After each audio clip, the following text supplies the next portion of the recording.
If I don't do nothing else, I'm gonna talk that law. Let's talk about it. For those who don't know me, I'm a Texas trial attorney going on my 5th year in the game. Y'all see the law license on the wall signed by the 9 justices of the Supreme Court. I was minding my business and I was drinking my water.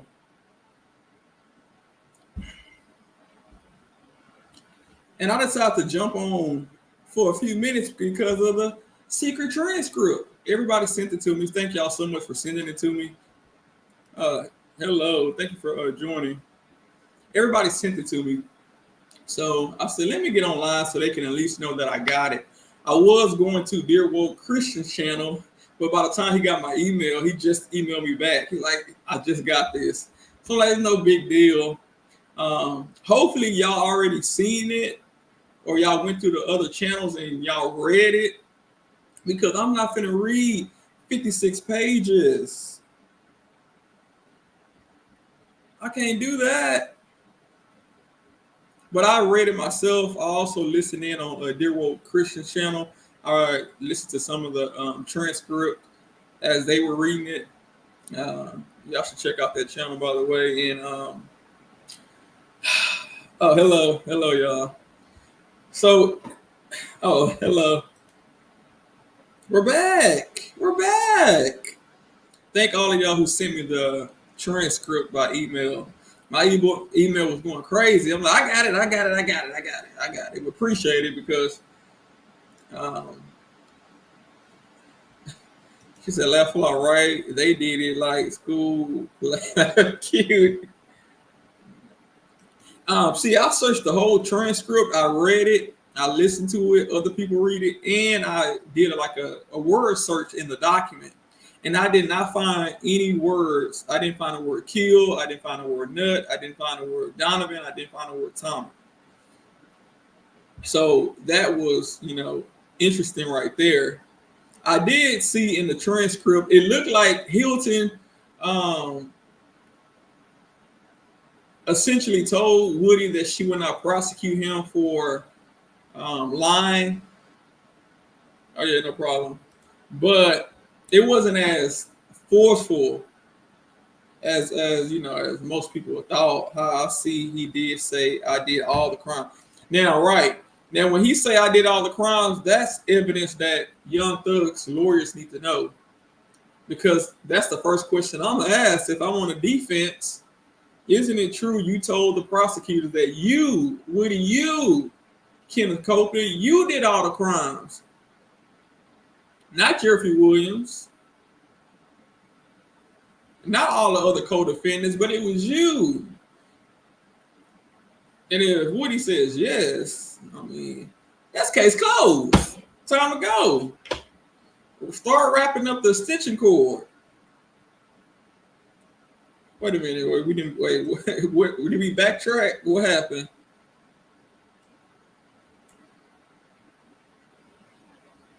He didn't say he didn't use those words specifically. He just said that he did those crimes. That don't mean that he killed Nut, because they didn't ask him specifically. All the crimes could mean all of the thefts. I mean, that could be an argument. That could be an argument made. But I did find it interesting because Woody specifically asked about the crime of murder. Matter of fact, I'm gonna pull it up, and I found it real strange. Let me see if I can.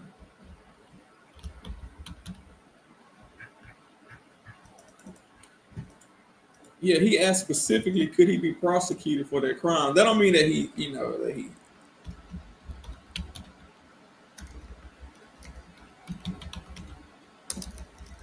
Hold on, let me see if I can get it downloaded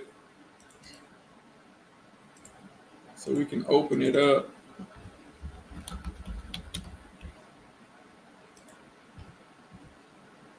Now, what this say? These folks charged with killing. That is part of the RICO. I just kept asking myself, how are you going to just tell someone I know you didn't do it?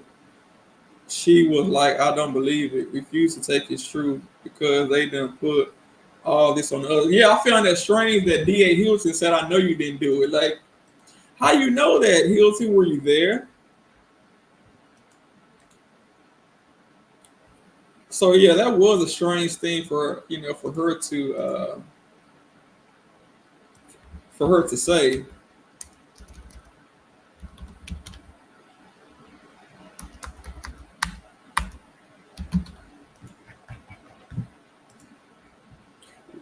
Where did y'all listen to it at?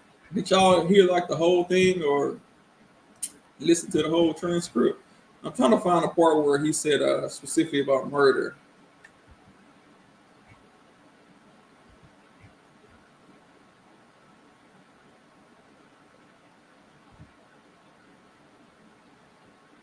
And I believe Woody, he was all type of confused when he was in that room because of the words they were using. I could see how he got confused. They were saying about uh, impeachment and uh, he can purge.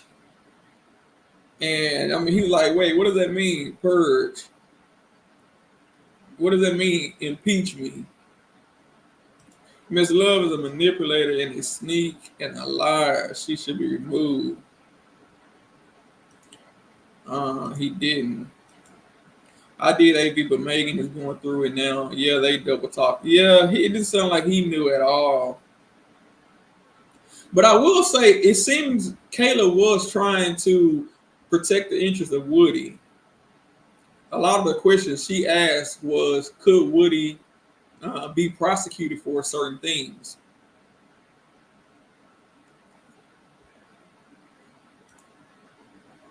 Right, and that's where that's very broad. I committed crimes.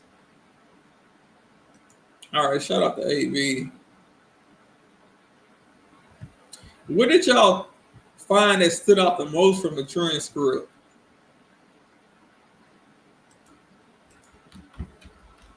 Was it something there that y'all wasn't expecting, or was it missing something that should have been there?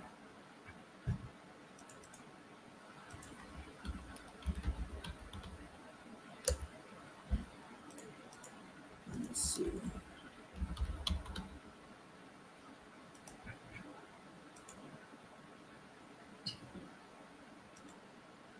But he did use the very example they gave him on the stand. Don't sleep on her. She was very smart. Was trying to get him on the record, I think. Let me email.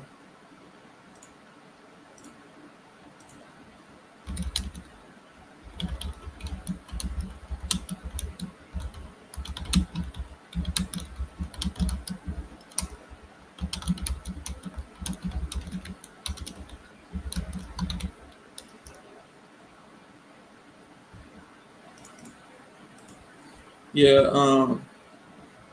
So which part you think? Oh no, Regina. It's 56 pages, and I would literally be here all night.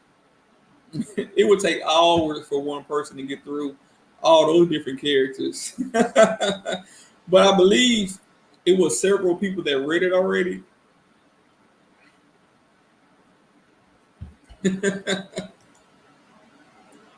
She said, "Read it. You gonna come up here and read some?" Regina, are you gonna come up here and read some? We're gonna need 3, 4 people to get through all these characters. We're gonna need somebody to be the court. We're gonna need somebody to be. She said, "Sure, sure." Somebody to be Hilton, somebody to be Woody. It's like 8 pages. Nah, nah, nah, nah, nah. It ain't no 8 pages. Way more than that. I just read it. Not all loud. I read with my eyes. She said 8 pages. No, this thing is insanity. Let me show you. Hold on. Let me see if I can share my screen. I'm gonna show you how many pages. Look at this. Can y'all see that? Let me see if I can make it bigger.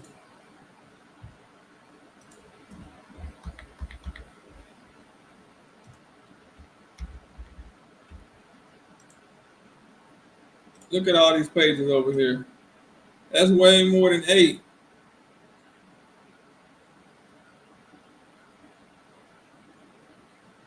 Yeah, 56. That's 56. Read down at 56. Yeah, Mookie say, my ears hurting where I heard it at. No, that ain't. Nah, you try that one. My throat is dry and it's barely hanging on now.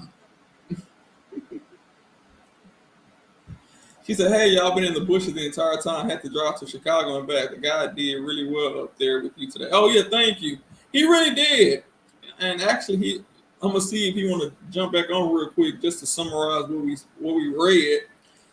I mean, I did find it striking that somebody would tell Brian Steele that, Woody admitted to murdering Nut, and we don't see that nowhere in the transcript.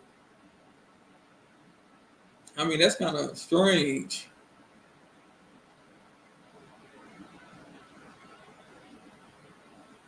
Like, why would they tell her that? And you don't see this man, you don't see Nut nowhere in the transcript. Somebody said, okay, Biden. You know what? How funny.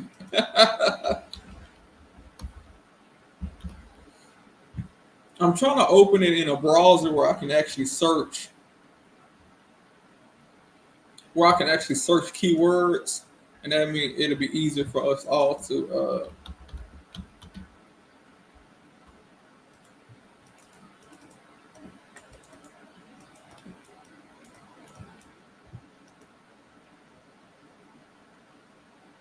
oh, hello, Miss Melanie. Thank you for coming back. She said it's very strange. He said he was trying to listen. Y'all funny. I was trying to listen on another channel. I had to cut that video off.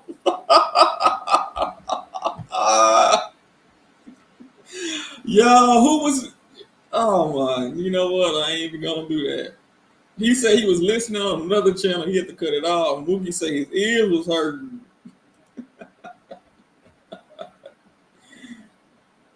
Somebody said it looks like parts of the conversation was removed. Glanville, where the rest of the transcript at? Glanville, where is the rest of the transcript? She said, good grief. Thank you for coming back. They trying to silence me and things. Where they trying to silence you at, Coco? I'm scared to ask. The last 2 people that commented are wild. What channel did you watch it on? Shaking my head. Like if you delete text message, it looks messed up. She said, I stopped it. She said, I try to support folks, but I'm not going to be silenced. Right.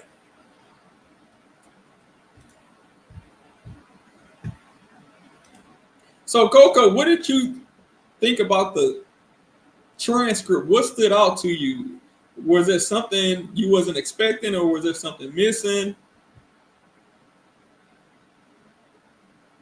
Right, Glanville timeline was off, and I caught that earlier this morning because he tried to say Kayla was in the corner talking to Woody or talking to Woody by herself for an hour and 11 minutes, and come to find out that was broken up. I mean, they talked separately, they came back in, and then later on they talked separately again. But Glanville tried to make it seem like she had over an hour of complete access and privacy with her client, which wasn't the case. But I still think overall the interaction was inappropriate because you have all these parties. First, it started off with Love trying to convince, the court as to why they should have the ex parte meeting. Then Hilton came from upstairs, from downstairs. I don't know if she was down there talking to Woody or what.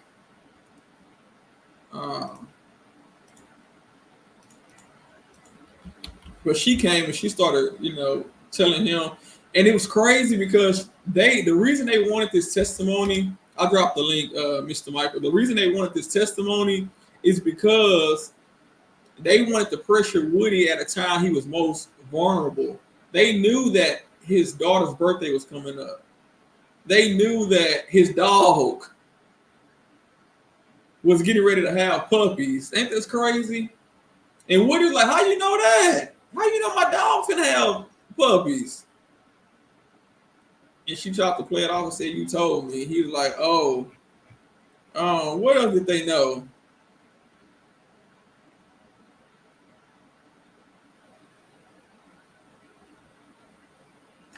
Go talk to your nephews.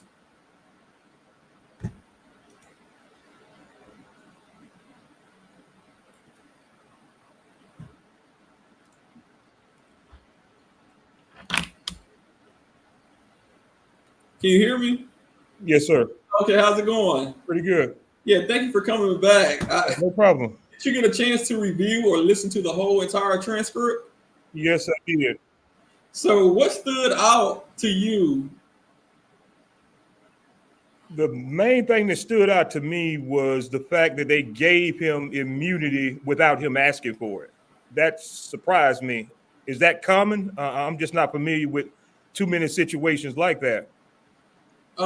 Yeah, so immunity is something that you don't have to ask for or request. It's just through in your lap.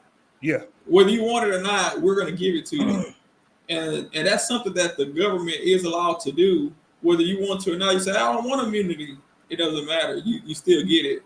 And once he received it, now he could no longer invoke his Fifth Amendment right. Because they're saying if you got immunity, so you can't go to jail, so your Fifth Amendment right no longer applies. Because your Fifth Amendment right is to keep you out of jail.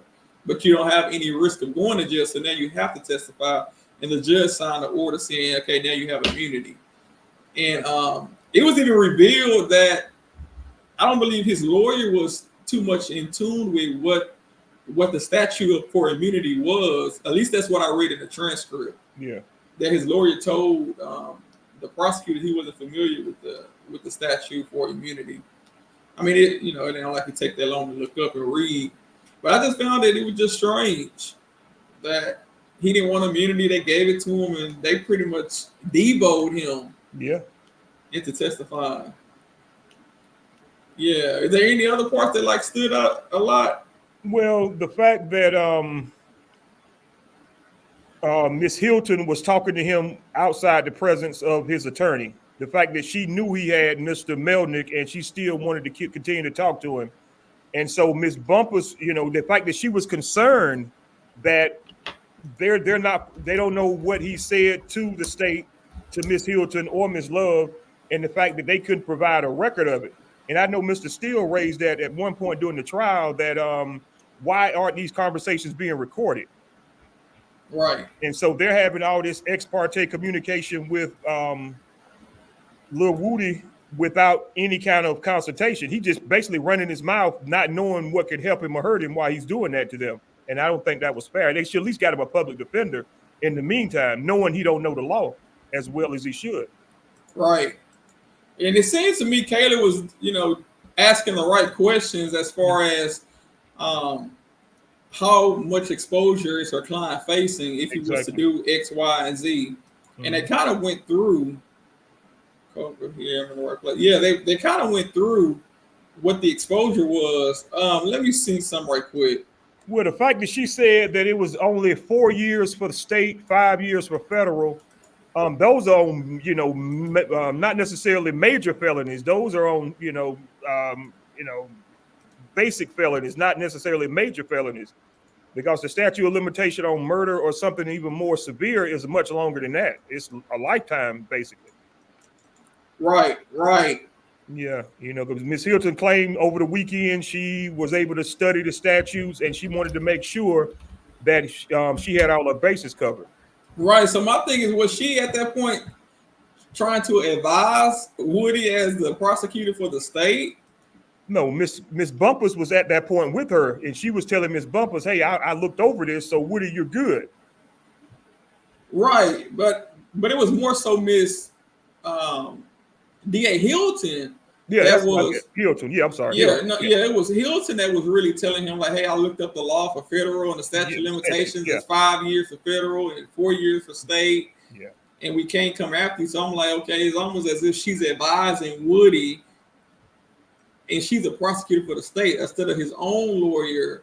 You know, Advising him, yeah, correct. advising him. So, that right there could be an issue because if she give him the wrong information. Well, what about this then? She said because all of those crimes took place, 2015 or sooner. What if Steele or Mr. Adams asked him about something more recent? What would he? Could he plead the fifth at that point, or does well, immunity cover that? Well, I think that was also addressed. Anything that was asked either on direct or cross Was from the covered. defense attorney was covered. Okay, so no matter the timeline, then.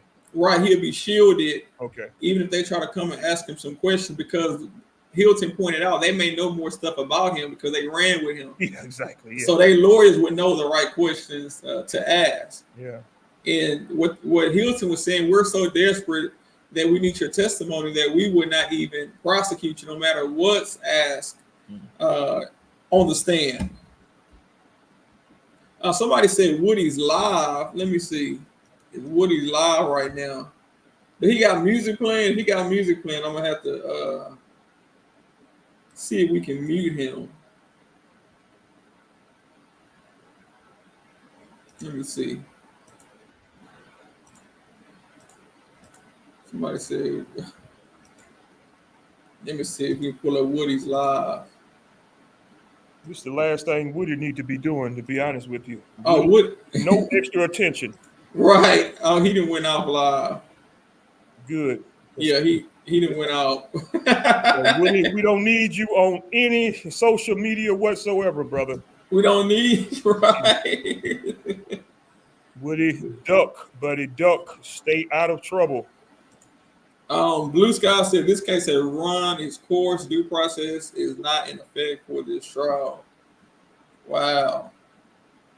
Yeah, I agree. This case should have been over. I think this is going to be the judge's last case regardless. Yes. And I think you'll never see Hilton or Love on a major case again. They'll be back doing DUIs or something at this point.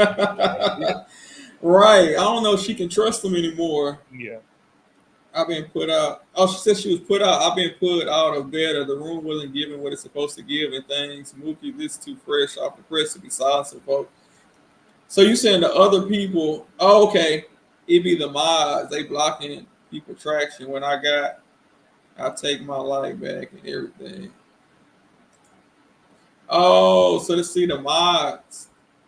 And that's the thing about having mods. If they're not on one accord with you, they may be blocking people that don't need to be blocked just because the mods don't agree with them. So I do agree with that. Oh, she said she wasn't put out. She said she left. Why would a judge risk his career? It's a good question. Yeah. That's a very good question.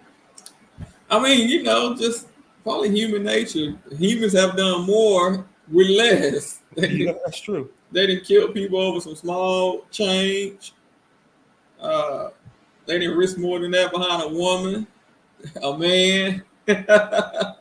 And then again, in my personal opinion, he gave Love and Hilton to some degree a little bit too much leeway throughout.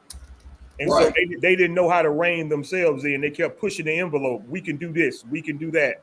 He's not going to do anything, which he's shown he's not going to do anything. Yeah. She said they can't take him. Yeah, he's shown. They know they got the judge right where they want him. Yeah. Right where they want him.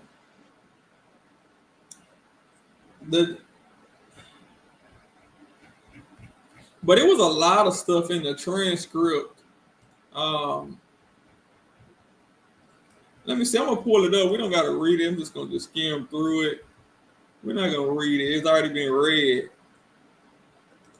He said, what about Woody said, I did all them crimes. Yeah.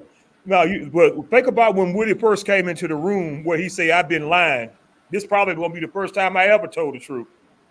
Right. Let me see if I can just get the Woody's part. That'll cut down a lot of the yeah, that's where the entertainment comes in at. Yeah, with Woody part. We might can cut down a lot of the extra. Yeah. Let me see. Miss Hilton is bumped the court.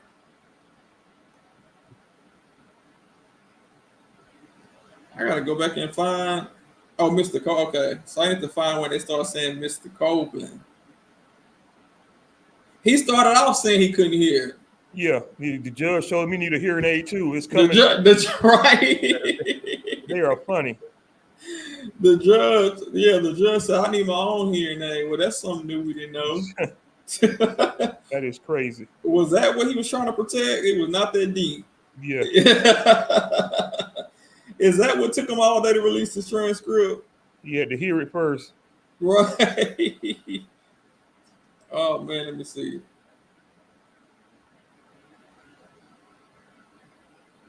Oh, Mr. Copeland got there kind of early. So I could find. I think he got there like at 10 in the morning. Well, actually, that would have been considered late because he was he had to go prison transport. Normally they get there early. Oh. Yeah, I used to live right downtown Atlanta, and the prison transport caravan comes through about 7:30 every morning.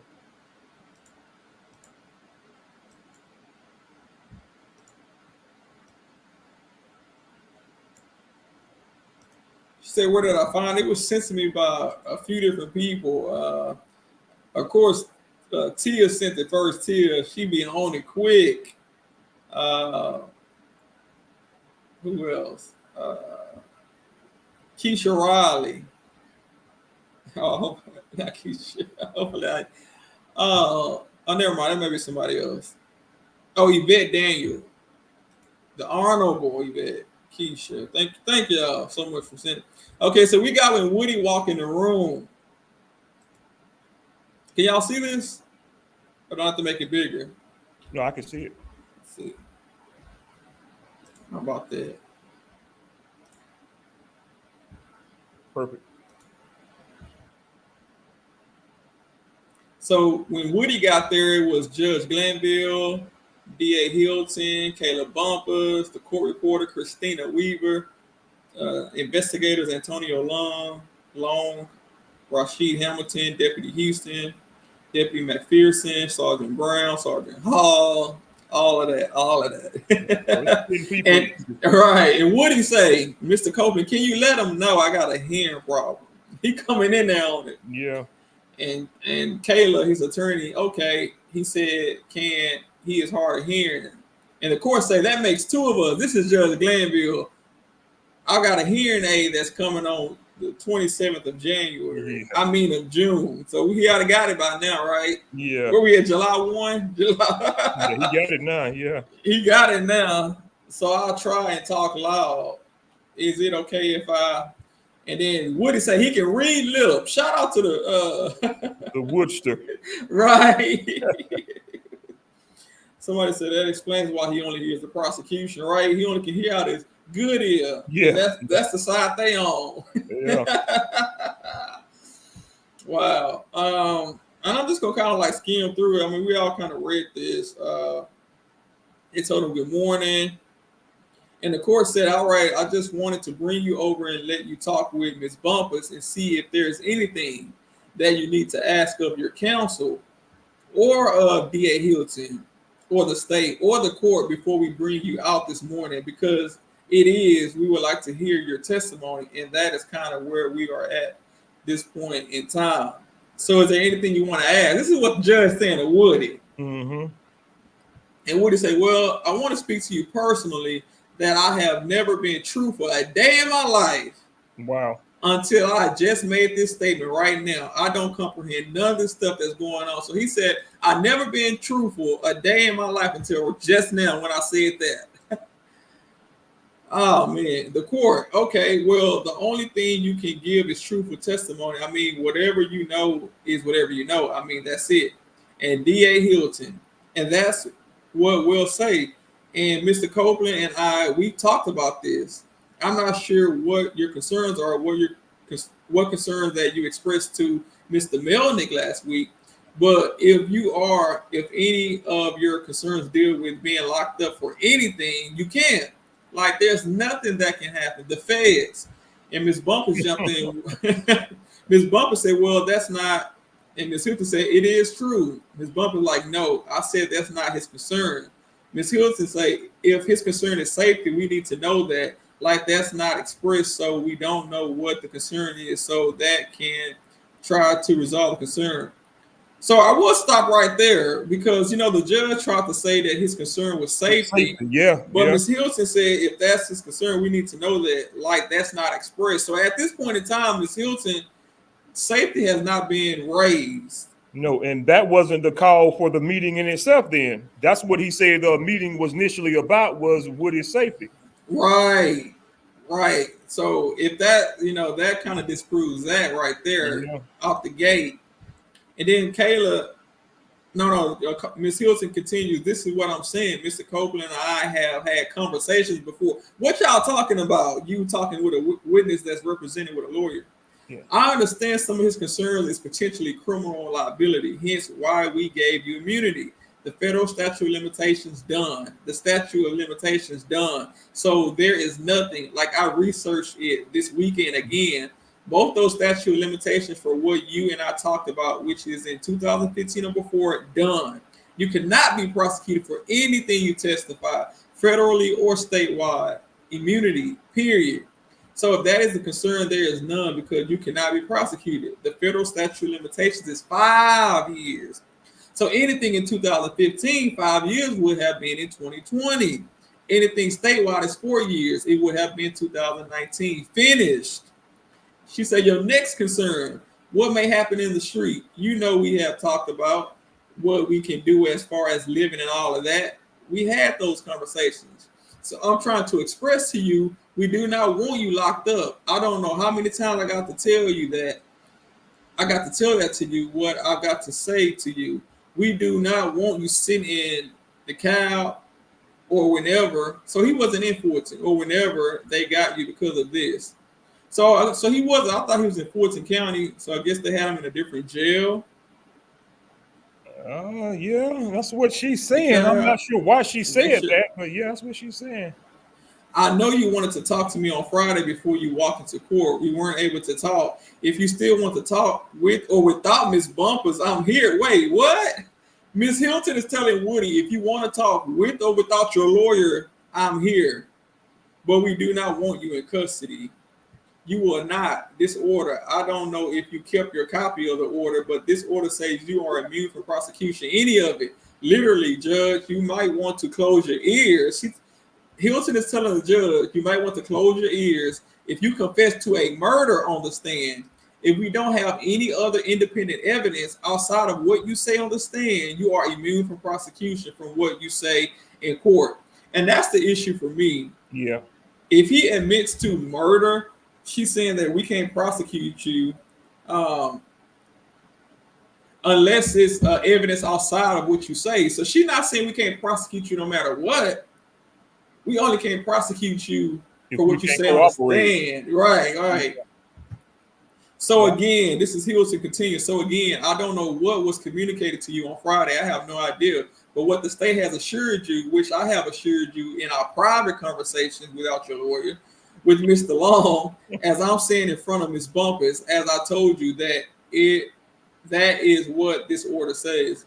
And then Judge Glanville jumped in, and that is direct or cross-examination. So I guess they go to your point, Mr. Michael, direct or cross-examination. He cannot be prosecuted, Ms. Hilton, and that is direct or cross-examination. Then the judge. So if you are worried about what the defendants may ask you because they may know your business, but if they ask you about things that you might think you might have some liability with, you can't be prosecuted for any of those. So that means that's a question from the defense or the prosecutors. Wow. And the judge co-signing that. The judge co-signing it. Wow. He said it, and then the state repeated it. Let's keep going. Woody jumped in. I got family members watching this trial. And I don't want my nephew and them to hear the things that I may be involved in and think it's okay. And Ms. Hilton, but I think that's a separate conversation you can have with them as an honest individual. Like, look, nephews, I done lived the life that I don't want you to live. Don't go through what I've been through. But that's something you can have outside of being in jail, because that's a better conversation you can have with your nephews in person. She's saying, Woody, go talk to them in person. Yeah. But they shouldn't have to come to the local county jail because you are being held in contempt. You can have that conversation with your nephews tomorrow in person. She's glowing them. Go have it in person. Just testify. Just testify. You can have that conversation with them. You can have that conversation with anybody. You know what's coming up this weekend?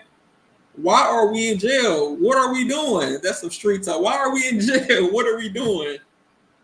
And you know, she's really finna bribe him now. She's saying, you know what's coming up this weekend. And what's that? Well, his kid's birthday, I believe. His kid's birthday. So now she said, talk to your nephews, your kid's birthday is coming up. So that's why I believe they wanted to have it this particular weekend. They can pressure him. Yeah, they gaslighting him. Oh, yeah. Yeah, they done put the fire under him now. You're not going to miss that, not because of these guys. Well, and see, we got a comment here. Nothing about being threatened by anybody. Yeah, the whole transcript. Yeah, we haven't seen him saying that he has safety concerns so far. Let's see what we. I mean, actually, he hasn't expressed any concerns, have he? Right. No, not so far. I mean, they are insinuating what they think can be reasons he don't want to testify. Yeah.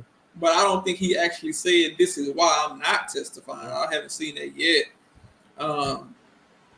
Let me see. Okay. She said, why are we in jail? What are we doing? First of all, Hilton, you not in jail.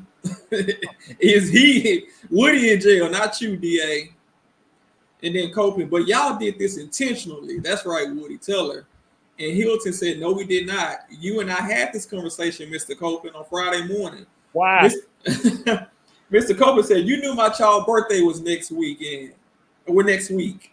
Ms. Hilton, but what did I tell you when we met with each other? I said to you, you asked me, what is the one thing that's going to get me in jail? Didn't you ask me that? And what was my response? If you pled the fifth. And that is exactly what you did on the stand. Let's see.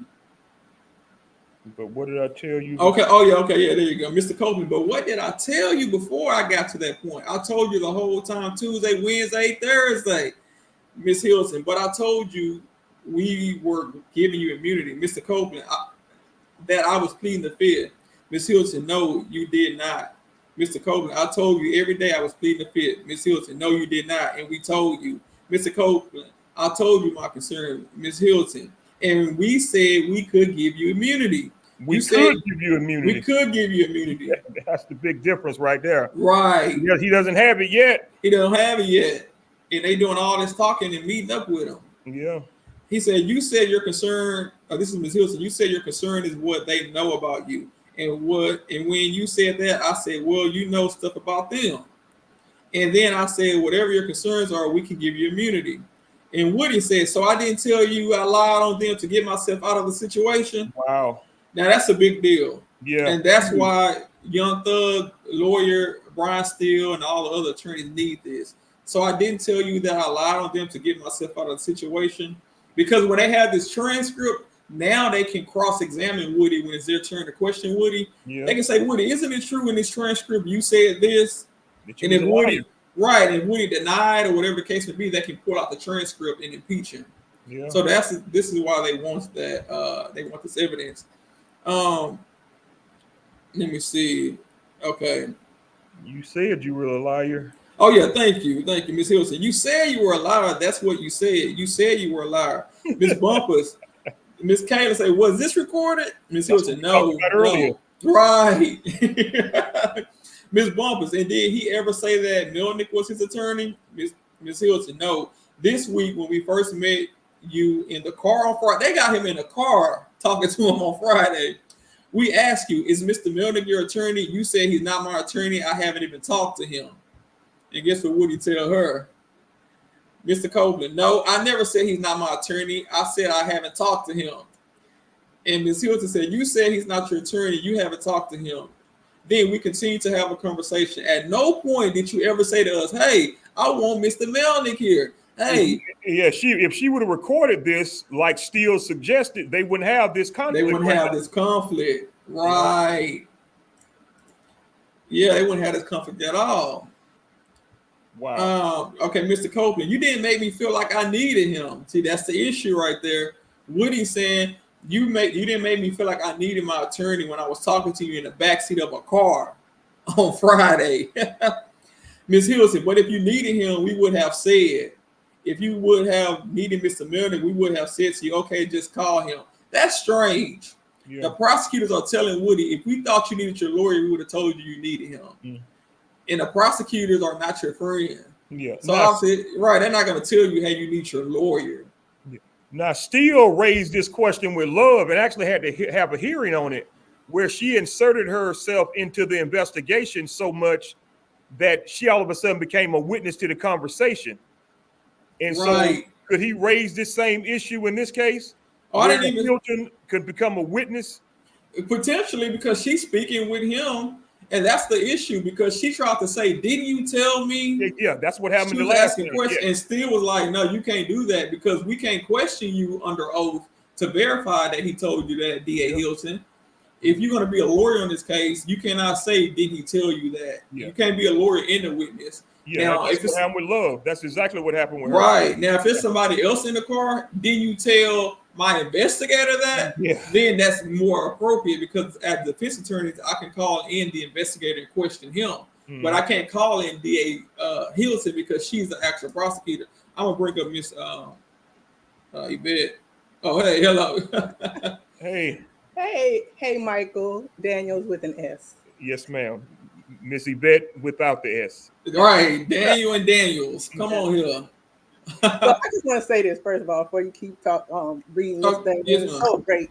I just want to say, if this was English class, this run-on reasoning for this ex parte, it's outrageous, because there was only 2 reasons stated up front when you started reading. If people look at that, and they were saying that, one of course was because they needed to impress the importance of Woody testifying, right? That to me does not warrant this conversation behind closed doors. Because number one, do y'all remember in court when they were discussing him and explaining to him what his obligations was to that court? They did that in open court, because remember, he was in the witness box. Remember when that was on that Friday? Yes. When Judge Glanville explained to him, you're going to jail if you don't do X, Y, and Z. Mm-hmm. So my thing was, we've already covered that, right? So that was already understood. Right, it was all right. So the second part, what she said in there, if you look at that first page, when she said in relation to him testifying. So you wanted to make sure somebody who's already have an attorney is represented, as you say it, right? Right. The gravity of what they need to do in that instance. Why? They have an attorney. They already had somebody. And so to me, all this is some buffoonery. Right. Just to pressure him. Right. To lean on them. Because from that conversation, if it was just as innocent as we just wanted to ensure that he understood his rights and what he needed to do, there's no reason why that couldn't have been done. Do y'all remember when they were in court and Love said, and if you don't, she said the same exact thing, we'll hold you in contempt of court and we'll lock you up until all the defendants were tried. Do y'all remember that day? So that's not a lie. I was expecting something like this, because she had already said that. It was the same exact words that she said in court, and I watched it. So to me, there was no need, unless you wanted to really lean on him a little bit more, as they did. Right. For this conversation. It just wasn't. And Melnick, y'all remember that? This is funny. He didn't have that immunity before Friday, as we know, right? No, he didn't. He didn't. Right. But do you recall when Melnick came in that day, he kept saying, this is my client. I need to talk to him, and he doesn't have the protections that he needed to have. Mm-hmm. I remember Melnick saying that, because that's when everybody got to, well, what type of immunity does he have? Does he have limited, does he have this? Does he have that? Right. I believe, because remember, prosecution was mad at Melnick because Melnick came in there and really put him to the wall. Yeah, So he wanted love. Yeah, he wanted love. Yeah. That's right. You didn't like it, so you had to come up with something because he was going to pull him out of there anyway. Remember, he said, my client has already told you he's going to plead the fifth. And I'm not even going to be here. So to me, guess what? He was telling them what was going to happen. So they had to come and kind of not voluntold him. Come on, military, voluntold. Military talk. He didn't volunteer because he didn't want that immunity. So you voluntold him for it. So that's where we are right now. And, you know, that's it's not no conspiracy. It's just what I saw. And that's just, to me, what has happened. All this 56 pages, right, dissertation trying to argue the fact you stated up front what the reasons were. It doesn't match to whatever else goes on, but we've seen this over months. I hate to say it, but you know, them women are kind of long-winded. They try to talk so much that they'll talk you out of, you can forget whatever you had on your mind. Right. Off the ear off a donkey. And I believe you are correct. Woody was like, how long I gotta stay in jail? And the judge was basically saying until the other cases are over. And I think he said it was 6 more cases. And Hilton was like, no, it's 12 more. It's 12 more people that need to get tried outside of the 6 we have in the courtroom now. So we can literally hold you in jail indefinitely. And that was, you know, a threat to him to cooperate. Right. So when they came up there, couldn't you just say, if you came to me with this, I would have already said on his face, I've already instructed that. And guess what? That's up to him. He has an attorney. Right. I'm telling you, I didn't get told that before. Hey, that's on you. So why didn't he do that? And then remember, Melnick had a problem with Love initially when he first came into the courtroom. He was threatening to go to the bar about something. So obviously they had some bad blood anyway between those two. Right. He was saying that, go ahead. No, go ahead. No, it seemed to me that he was saying that she was talking to his client without him knowing about it. So I think that really made him upset. And it also appears to me that Melnick, I don't know if I read this the right way, but it almost seemed as if Melnick probably made a mistake. He was trying to tell the defense attorneys what Love and D.A. Hilton was talking about, and I think he accidentally ceased it in the email. Yep. You know how you can be talking about somebody in the text messages, and then you accidentally send it to them because you're thinking about that person, and he didn't copy it to them, and now Love is like, you know, hey, I'm on this email, you know, by the way. And he was like, you know, F you, D.A. Love, you're going to get my client killed. Yeah, that was Shard said that. That was Shard. Oh, that was Shard? Yeah, that was Shard. Yes. Okay, we can go back and look. I thought that was Weinstein, not Weinstein. No, that was Shard. Melnick. That was Shard who said F you. Oh, okay, so I got to go back. No, I thought it was Melnick. I think it was Melnick. Well, both of them might have told Hilton the F on. I think that email was actually, look, that happened to me one time. Somebody was talking about me and sent the email out to the people, and I wasn't supposed to be in the group. So then you find out what they talked about behind your back. But nevertheless, this is. Hold on, Coco says she can't comment. Where'd she go? Who said that? Coco. Don't be letting my girl out of. Listen, do not block my girl out. No, I still can see her. All her stuff. Yeah, everybody saying that was Melnick. Mm-hmm. Yeah. It was Melnick. Okay. Mm-hmm. Coco, read. You might need to read, like leave and come back in and refresh it or something. But yeah, I didn't. It could be YouTube acting up. You know, I will say this to Amy, that is true. This is one of the reasons why people, not just this case, but a lot of cases, they have no confidence in or no faith in the justice system. They say justice is blind. I say they cripple and crazy. But you know, when it works. But a lot of times it's these things that bring up the feelings of we can't trust them, or you know, you can't trust the people that you put in there. I will also say that A lot of these people are voted in. So, remember how high school is. It's a popularity contest. So basically you have, sometimes it's not the best person for the job, but it's the most popular person for the job. And so, it's kind of like presidents and anything else. And then if you run uncontested, a lot of people are not interested in doing it or putting themselves out there like that. And so people like Glanville just kind of run uncontested. Right.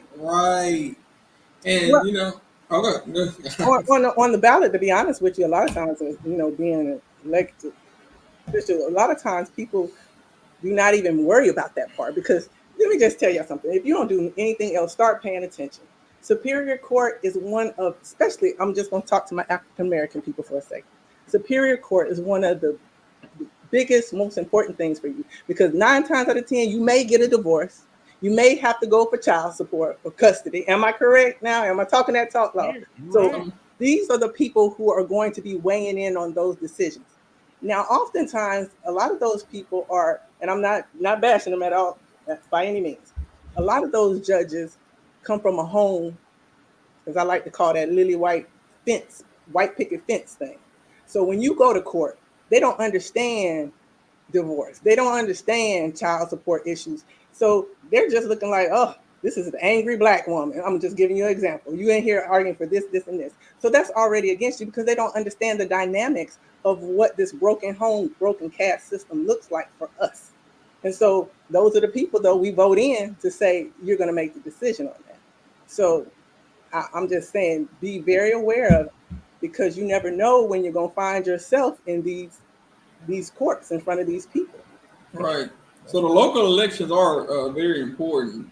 And a lot of times, how people think we're not going to need them. The courts are there for everybody else until you find yourself there. And then you're like, man, why did I not go and vote to at least have a voice in the outcome? Let me see. Somebody said Ms. Love is cooking. Let me see if I can. It's cooking YSL. Somebody, Brooke said, thank you for sharing the information. How's she cooking on? Law Malcolm, you want to come up? In the meantime, I guess we can kind of like go a little bit more through this this transcript that somebody says doctored. He said trash script. Did you say trash script? Trash. That's what they doctored it. They scrubbed it. They cooked it. Cooked the books. Let's see. I agree. I was having the same conversation yesterday. Now, Miss Daniel, if you were on the jury right now, is your attention still on the trial, or are you thinking about, I can't wait for this to be over? At this point, I definitely could probably say I can't wait for this to be over. Even though they don't get to see what we see. Real case scenario. Okay, so you don't get to see what we get to see, but they have to go home. Let's be realistic. You're in Atlanta. We talked about that earlier, yeah. Everything gets around. I don't care if you're trying to look the other way. Someone is going to come in and say something about something, because you're still in Fulton County. And so at this point, when you're off on all that time that you aren't supposed to be off, something has to be awry here. You understand what I'm saying? And then when you look at the testimonies and the trash interviews, and when a police continues to, first of all, it was over for me when you were getting smart with the attorneys, trying to just get basic questions. You can see their mannerisms change so quick when it's for the prosecution and then for the defense.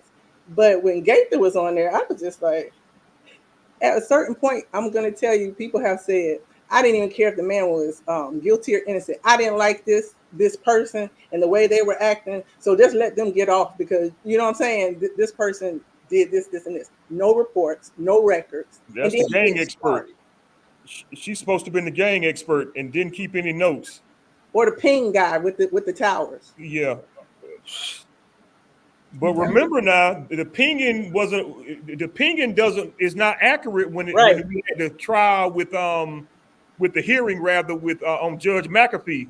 Now these towers don't mean anything, but in this case they do. That's correct. I was hoping somebody. You got to stay woke. You got to stay woke. Yeah, Nathan Wade, his phone, he could have been anywhere in wherever he was, College Park or East Point, wherever he was at the time. He could have been anywhere. Hateville, I'm sorry, it was Hateville. And Nathan Wade could have been anywhere. Even though his phone was pinging there, he could have been anywhere. He wasn't with Miss Willis. But now the experts say, well, these pings matter. It's the hypocrisy within the same courthouse. That's the scary part of it. Right. And whoever said it was political, everything's always political with that. You know, it's time for election to come back up. The other part with that is you all, if you paid attention to it, when was the last RICO case? When was the last RICO trial with the attorneys, with the teachers? Think about what time that was. That was 2015. Okay, so look, was that an election year? I'm pretty much sure that was coming up. One was coming up, yeah. I was run, yes, so I understand the climate, the political climate at that point. Mm-hmm. These high-profile big things overshadow the other little things that you all are seeing come out, whether it's misappropriation of funds or things of that nature. You know, that's the stuff they want to push up on and sweep up under the rug. But, you know, if I can get Young Thug and his people, and it's always been a mystery to me, down in, I want to say Augusta, I can say that. When we picked up one gang, we picked up both. If one side was getting the RICO, the If gang would have been getting the RICO too. You see what I'm saying? That's you already have all the names, you have all the players. So is how's that justice? Is it here? Is it here? Out here in San Antonio, they picking up all of them. She said all of them. I'm just saying. Y'all do it big in Texas. That's what they say. That's what they say. Somebody. Go ahead. No, but I'm just saying it is political. There's a lot of politics, and if you're not interwoven into that, I want to tell y'all it's a top tier African American level in politics and in this whole Fulton County, Atlanta atmosphere. So if you know, you know. You understand what I'm saying? So when you always saying, how does these people connected? Do they know this person? Yeah, because you all rub shoulders in the same areas. That's true. That is true. Yeah. And someone put in the comments that there's drama with the judge, DA, and the defense. Most podcasts are biased. All have caused this RICO case to be held. All have shouted at one another. All have approached the bench. And that was a comment that was, let me see if I can show it without. See. Yeah, I was trying to see.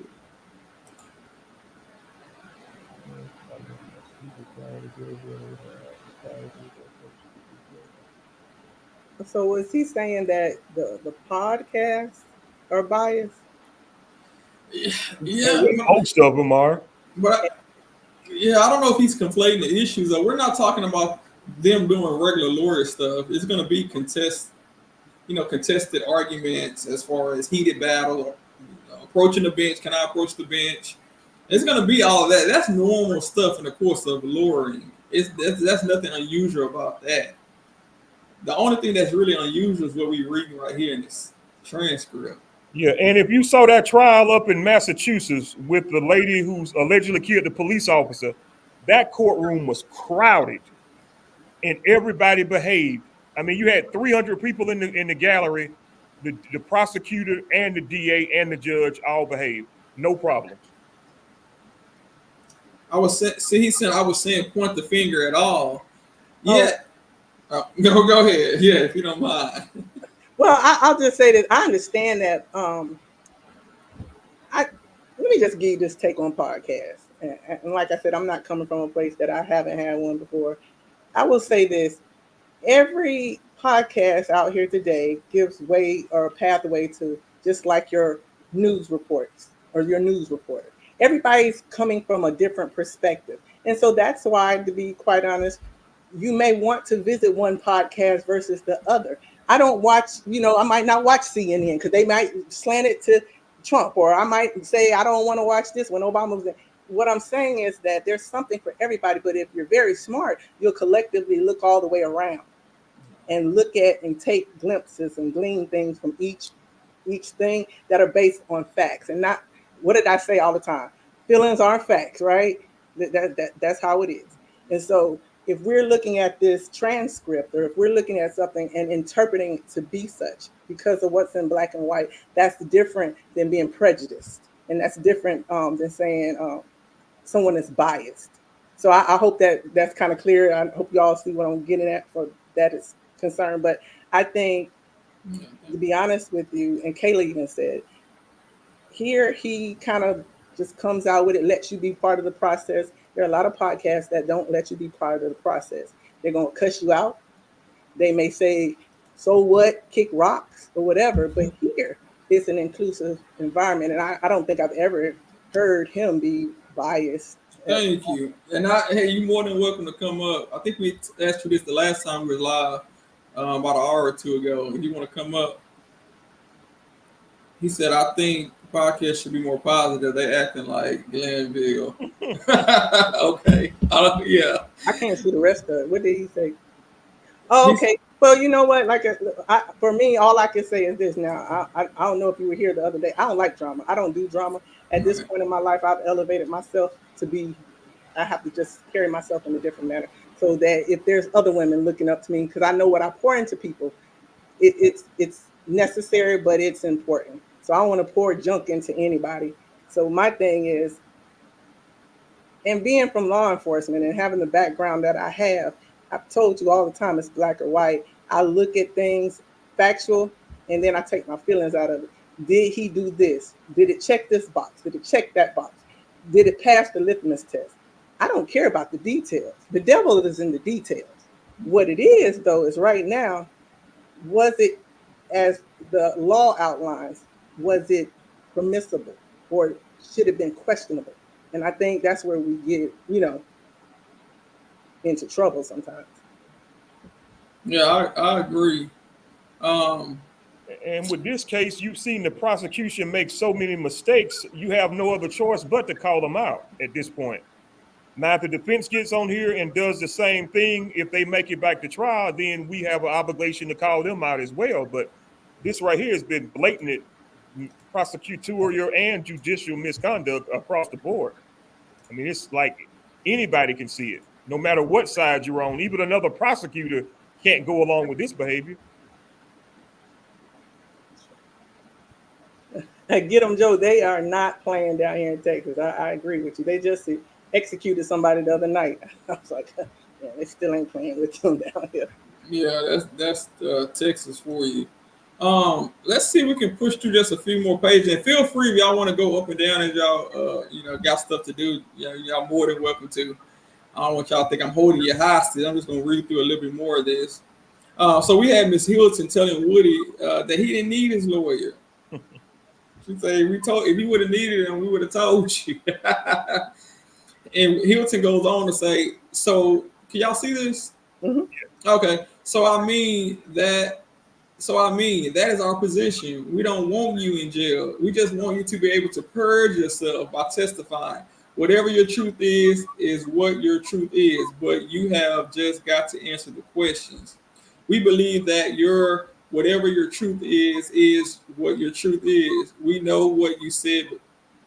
We know what you said before. I don't know what you are going to say on the stand, but what we know is pleading the fifth is going to keep you in custody. That's what I know. Now, how you answer your questions is how you answer your questions. I know what you said before, and I know what you said later. I mean, I know what you said before, and I don't know what you are going to say on the stand because you and I never went into full details about any of it.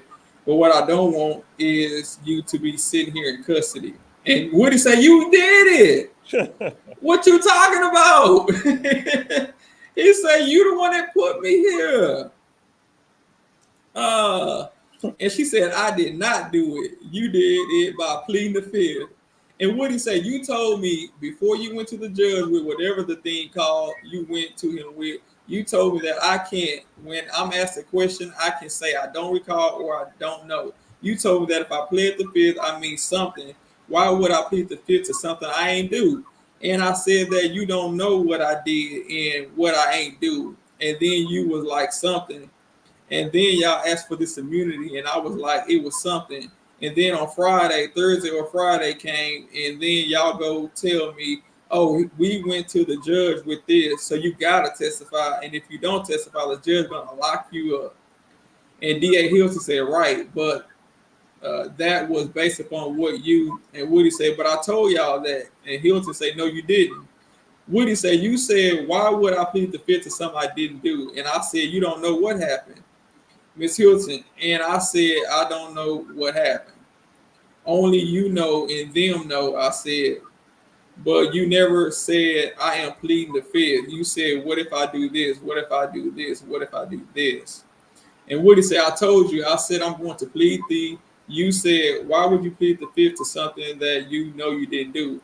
And then this is when Kayla jumped in. So if you didn't have immunity prior to, is that what you are saying, that you feel like he didn't have immunity prior to? And Woody said, immunity came Friday, right when I went to jail. And Miss Hilton said the immunity only came after, and then Mr. Melnick, and then Miss Bumpers jumped on. Hold on. Let's get it straight. Miss Hilton, she said the immunity came after Mr. Melnick sent an email saying my client is pleading the fifth.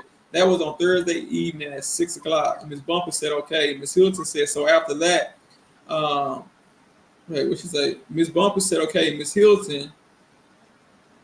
So after that, that was emphatic. He is pleading the fifth. Miss Bumpers, Miss Hilton, we came and we got this signed. Miss Bumpers, See, Miss Bumpers like, something ain't right. Now she, Mm-hmm. Miss Hilton. And then Friday morning came, and Miss Bumpers like, okay. Miss Hilton. So between Friday evening, Mr. Melnick reached out to us, said he represents him. He's pleading the fifth. Miss Bumpers, she said, okay.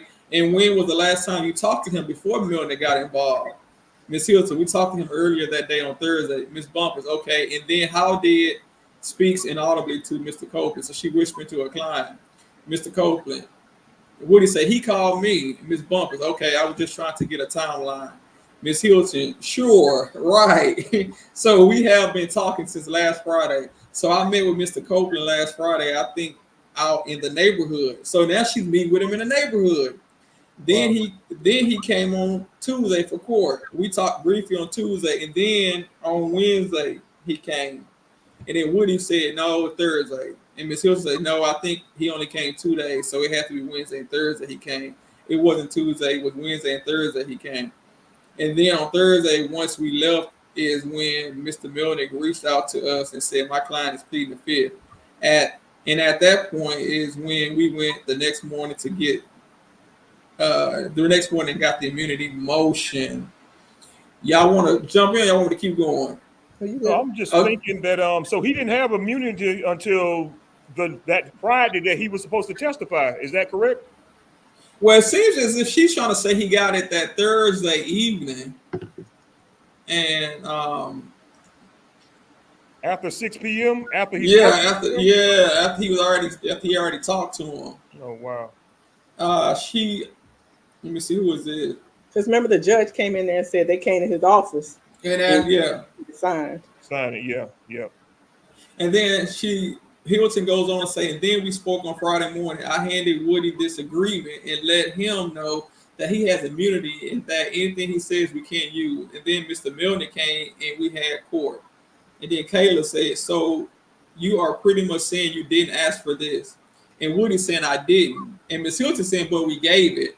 He doesn't have to ask for it. And Miss Bumpers, Kayla said, I know. I mean, he's just saying, Miss Hilton, right. He doesn't have to ask for it, but to alleviate whatever his concerns were, we gave him immunity. He didn't have to ask for it. So that's the thing that, some people get confused on. I didn't ask for immunity. It's not like a plea deal. Why do I have it? Because they can force it upon you if they need your testimony that bad by law.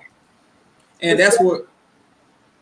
I think that's something reasonable that any reasonable person wouldn't get or understand, especially in Woody's case, because if I didn't know anything about the law, I'm in a lay person's position, I would think that I have to ask for those. It's like a right that you have to ask for, or it actually would have been something in most people's mind.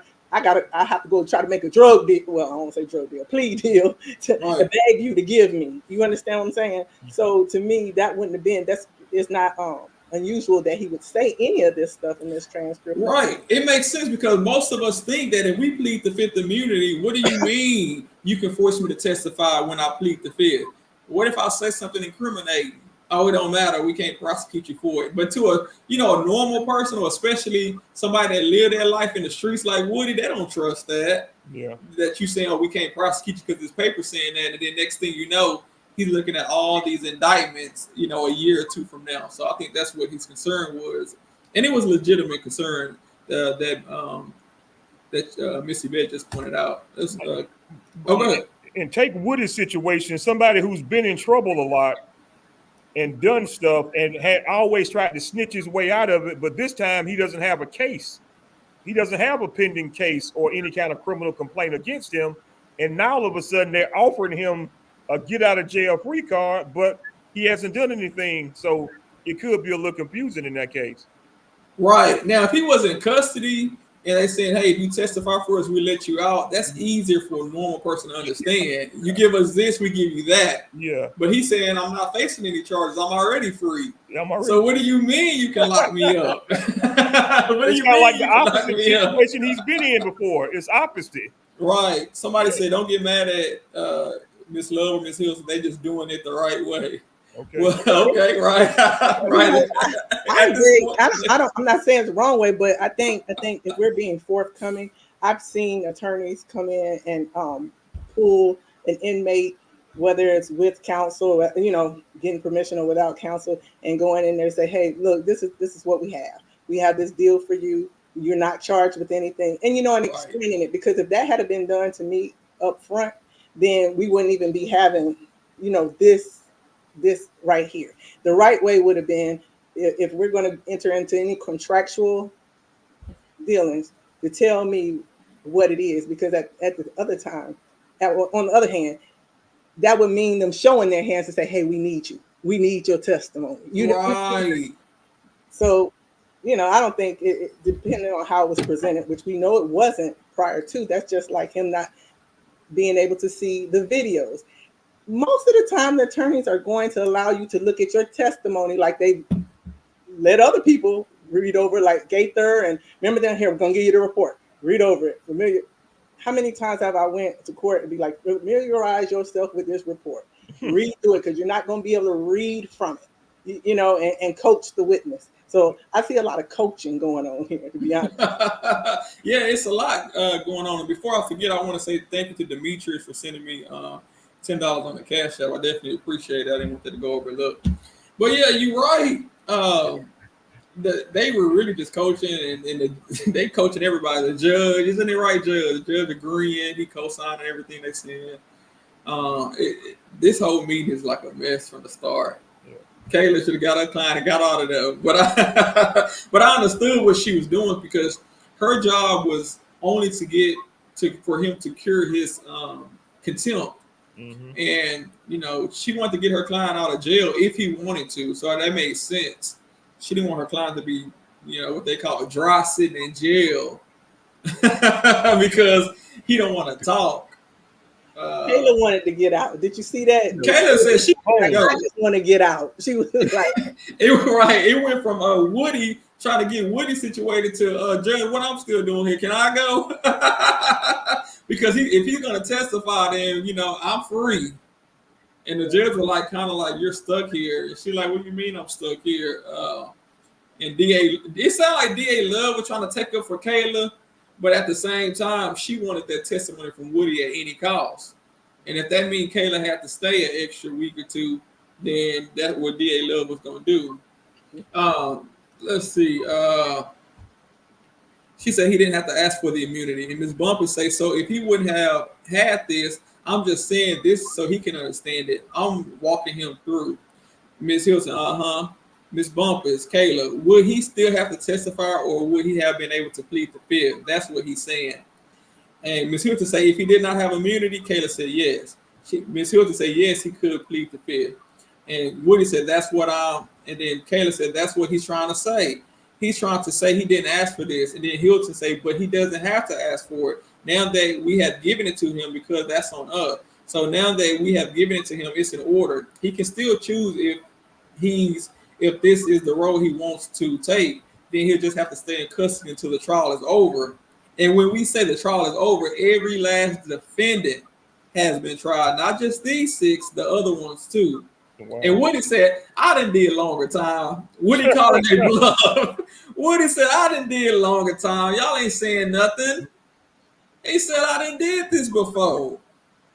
And Ms. Hilton said, all right, Mr. Copeland, I'm telling you that you are literally immune from prosecution from anything else you may say. That's that.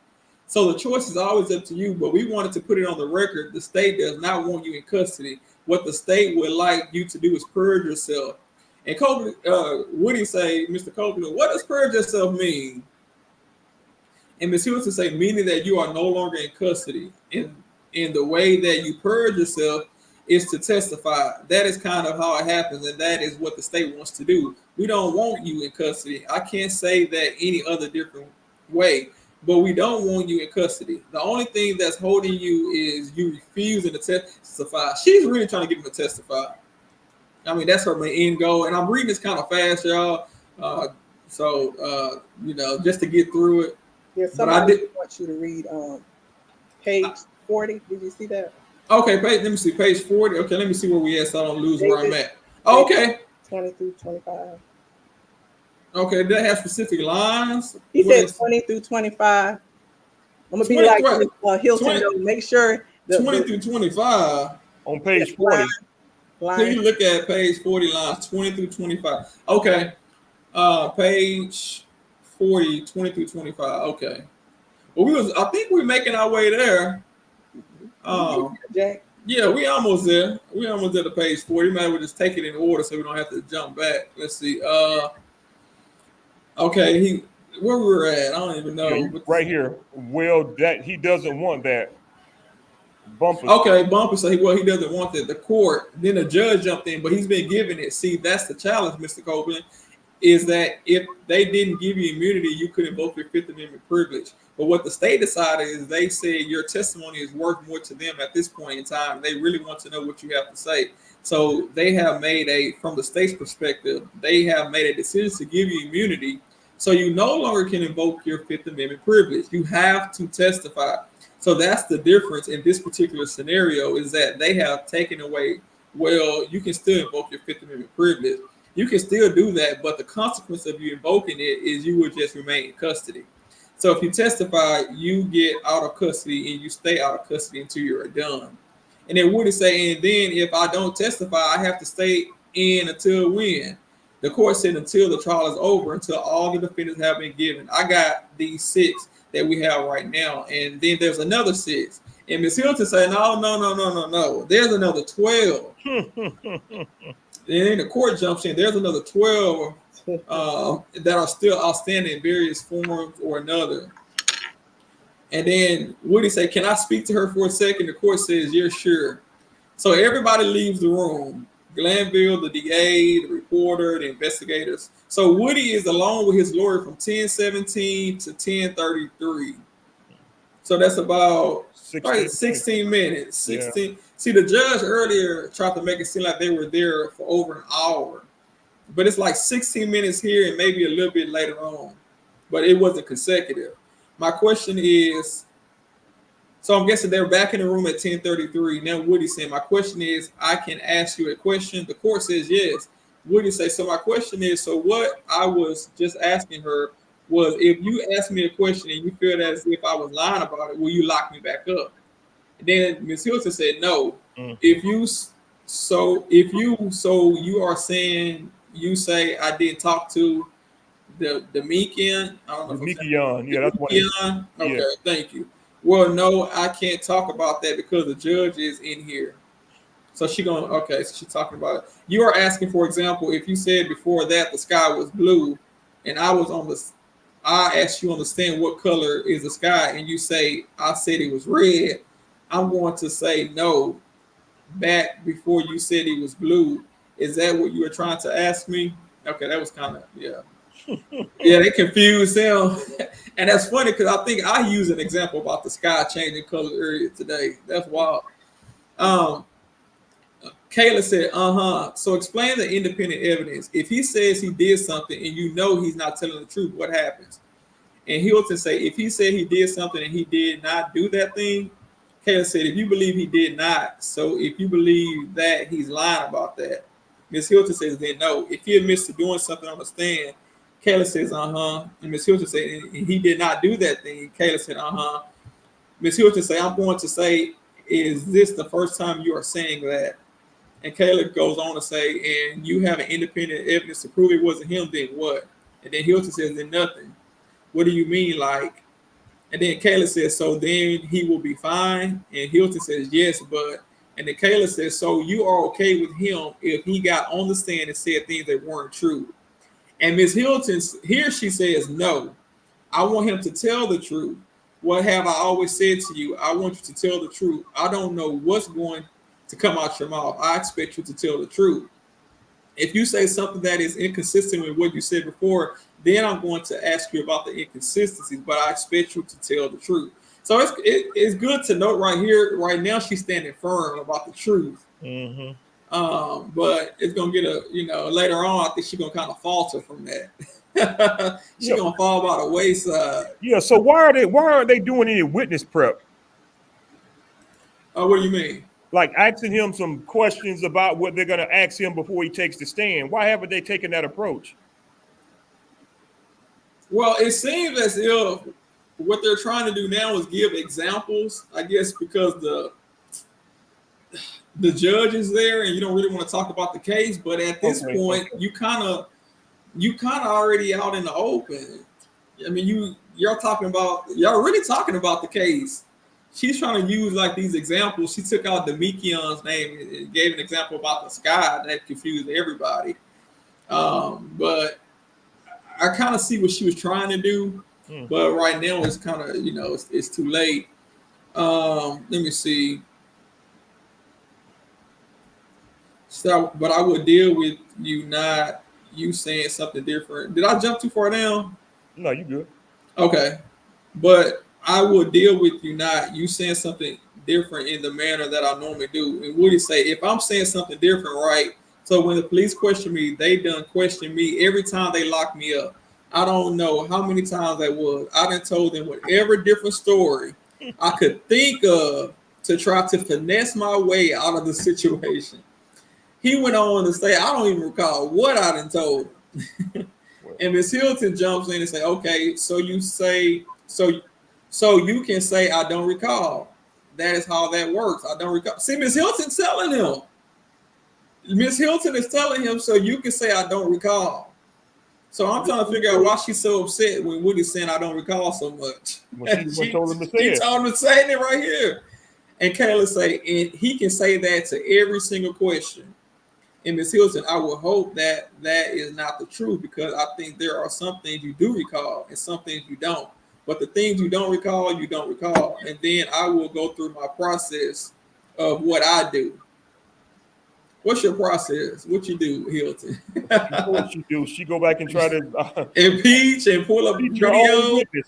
Right? You can talk to him about what impeachment is. That won't get you locked up. Impeachment will not get you locked up. You can talk to him about what impeachment is. If he says, I don't recall, and Woody said, what would get me locked up? That's what Woody want to know. What would get me locked up?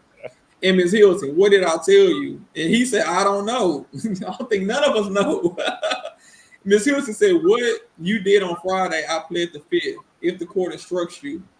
And Woody said, so the only thing that gets me locked up is pleading the fifth. And Kayla jumped in and said, yes. Ms. Hilton said, the court instructs you, you need to answer the question. You say again, I plead the fifth again. That's what's going to get you locked up. But if you answer the question, that would not get you locked up. And then Woody say, so if you don't want me in jail, why you just don't let me go after the trial over with? I don't know what Woody meant by that. Why you want to let me go after the trial over with?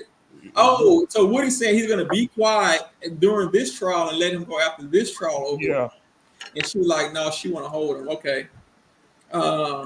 And Ms. Hilton, you are in jail because you are not answering the questions. And then the judge jumped in because you haven't given immunity. And then Ms. Hilton jumped in because you haven't given immunity. See, they kind of like ganging up on him. You are only in jail because you got up here. And Woody, well, what about this? I answered the question. You take away immunity. I answered the question and I plead the fifth. And Ms. Hilton says no. Woody says to the question, I feel that incriminate me. And then Ms. Hilton says, but then that's, and Woody says, I won't plead the fifth to things that don't incriminate me. And then the court jumped in, the judge. The state can still give you immunity. They can give immunity to whoever they want, okay? And they can make that choice. I don't even make that choice. So if they, like I said earlier, they want your testimony, they figure it's that the jury needs to hear what you have to say, good, bad, or indifferent. And what Ms. Hilton is telling you is just tell the truth as you know it and let her worry about, even though you may have said different versions or whatever, that's for impeachment. That's not going to get you in trouble.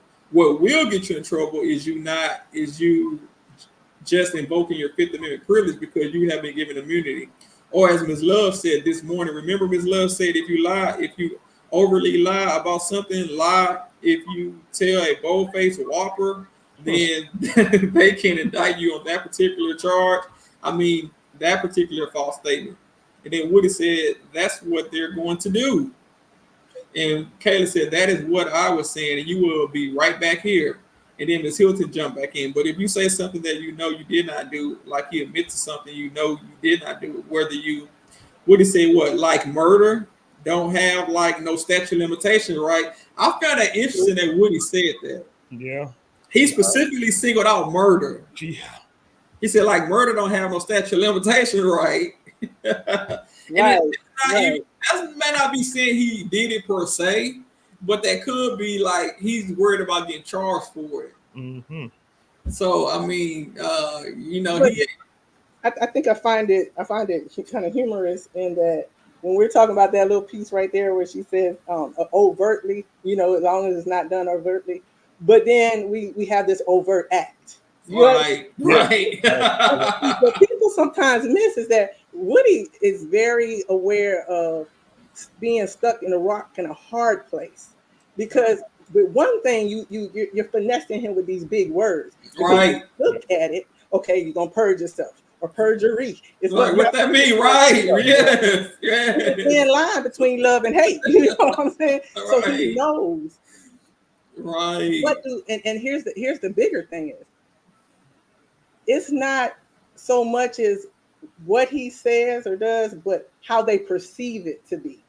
Because what he's saying is, I can get up here and say this, and this. They're like, yeah, you can do that. But if you do this, because I can give a response and it could be an overt response. You know what I mean? It could come out in that manner. So I'm like, Woody's looking like, well, what can I say? What can I do? Basically asking you, when people usually are asking you that, he needs the verbiage. He needs right. He did it broken down in street term, layman term. What can I do to stay out of? What can I say and not go back to jail? That's what he said. He pretty much said that, right? He said he couldn't get no plainer than that. What can I say and not go back to jail? Simple. Right. That's and I think shout out to Kayla, because she's being an attorney. She's kind of wearing two hats here. You have a relationship. I'm not saying that before they go right, because she has a boyfriend, we know. But you know this person that you've represented in the past. And then obviously, from even her interview today, she also knows the other side, who you're friendly with to a fault, because we know when you're in an attorney position, you have to go into those courtrooms and judges and other attorneys and do whatever you have to do.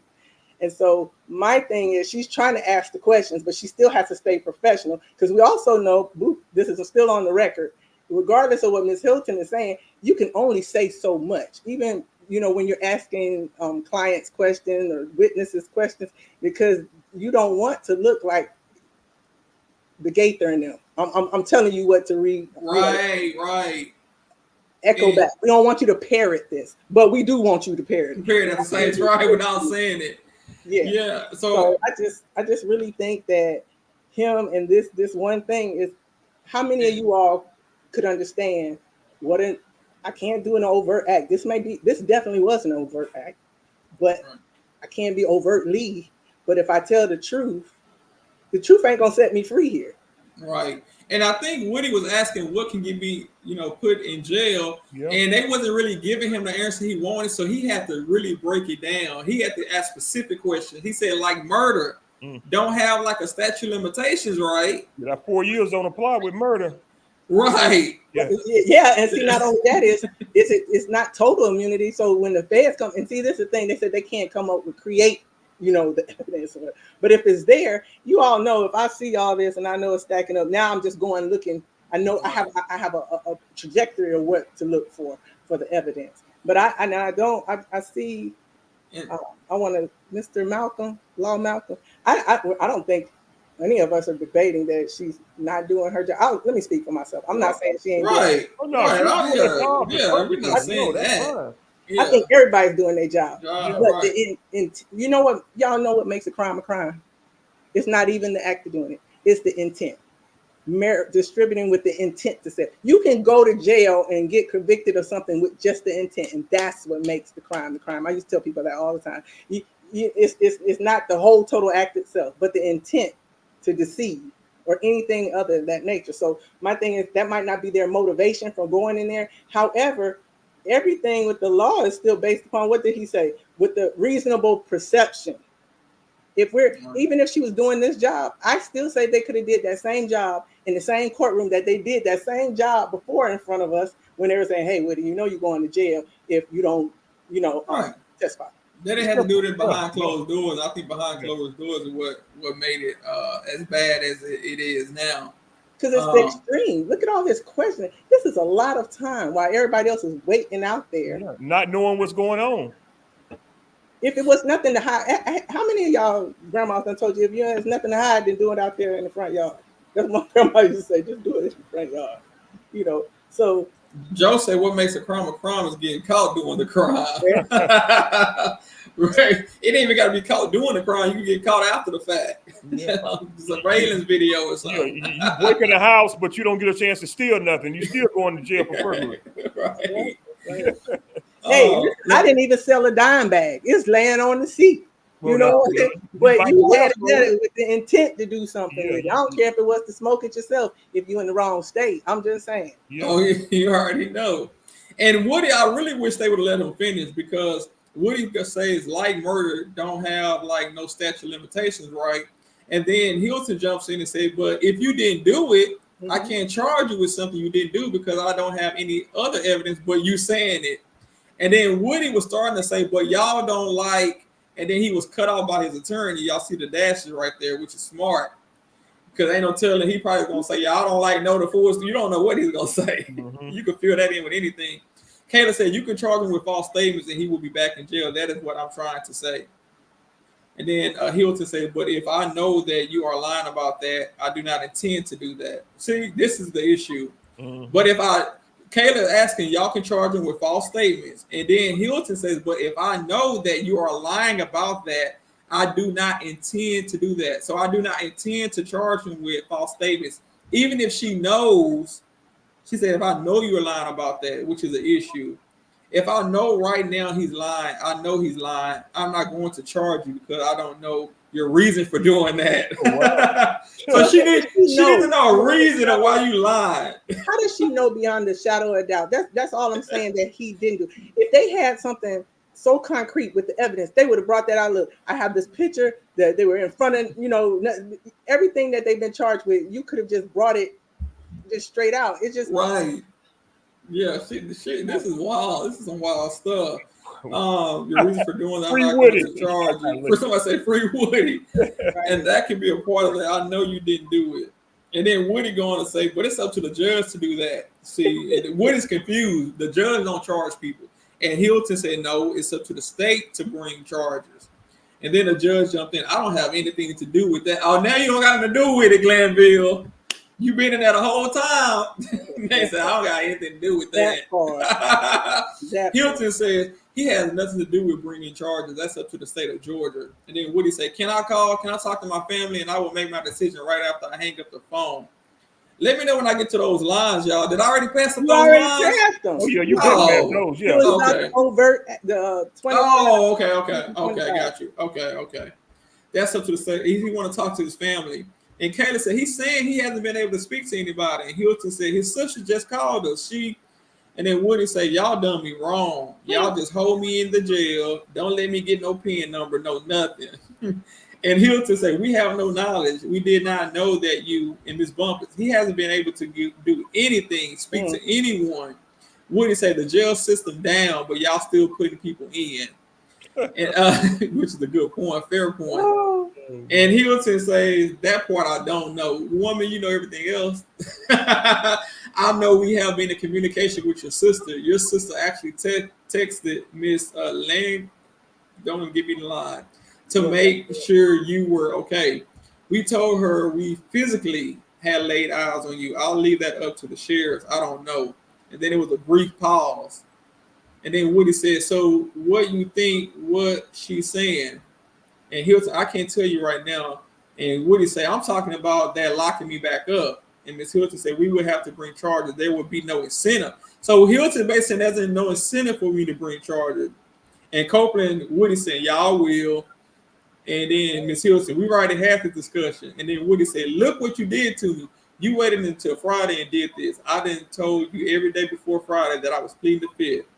And Hilton tried to say, no, you did not. As a matter of fact, I last. And then the court jumped in to save Hilton. Mr. Copeland, let's see if we can get beyond this, okay? Beyond what your concern is. How you gonna get beyond what his concern is? You could have invoked the Fifth Amendment privilege. The state could have turned around and said, stop, had me go ahead and file that motion and give you immunity. It was going to, they make that decision. They decided to make it on Friday. So even if you would have been more comfortable testifying and invoking your Fifth Amendment privilege, they could decide you as a witness, they want your testimony more than they do you invoking your Fifth Amendment privilege. So they give you immunity. They gave you immunity, so you got to testify truthfully as to what your knowledge of the particular incident is. So they could have done that anyway. Even if they put you on the stand, they could have said stop and go ahead and give you immunity. They could have done that. And then Woody said, so can I get it in some type of writing that if I was to testify that if she feels as in I lied about anything that they won't lock me back up? The court, let me have that, Miss Bumpers. He grabbed something from and then Bumpers hands something to the court. And then it was a pause.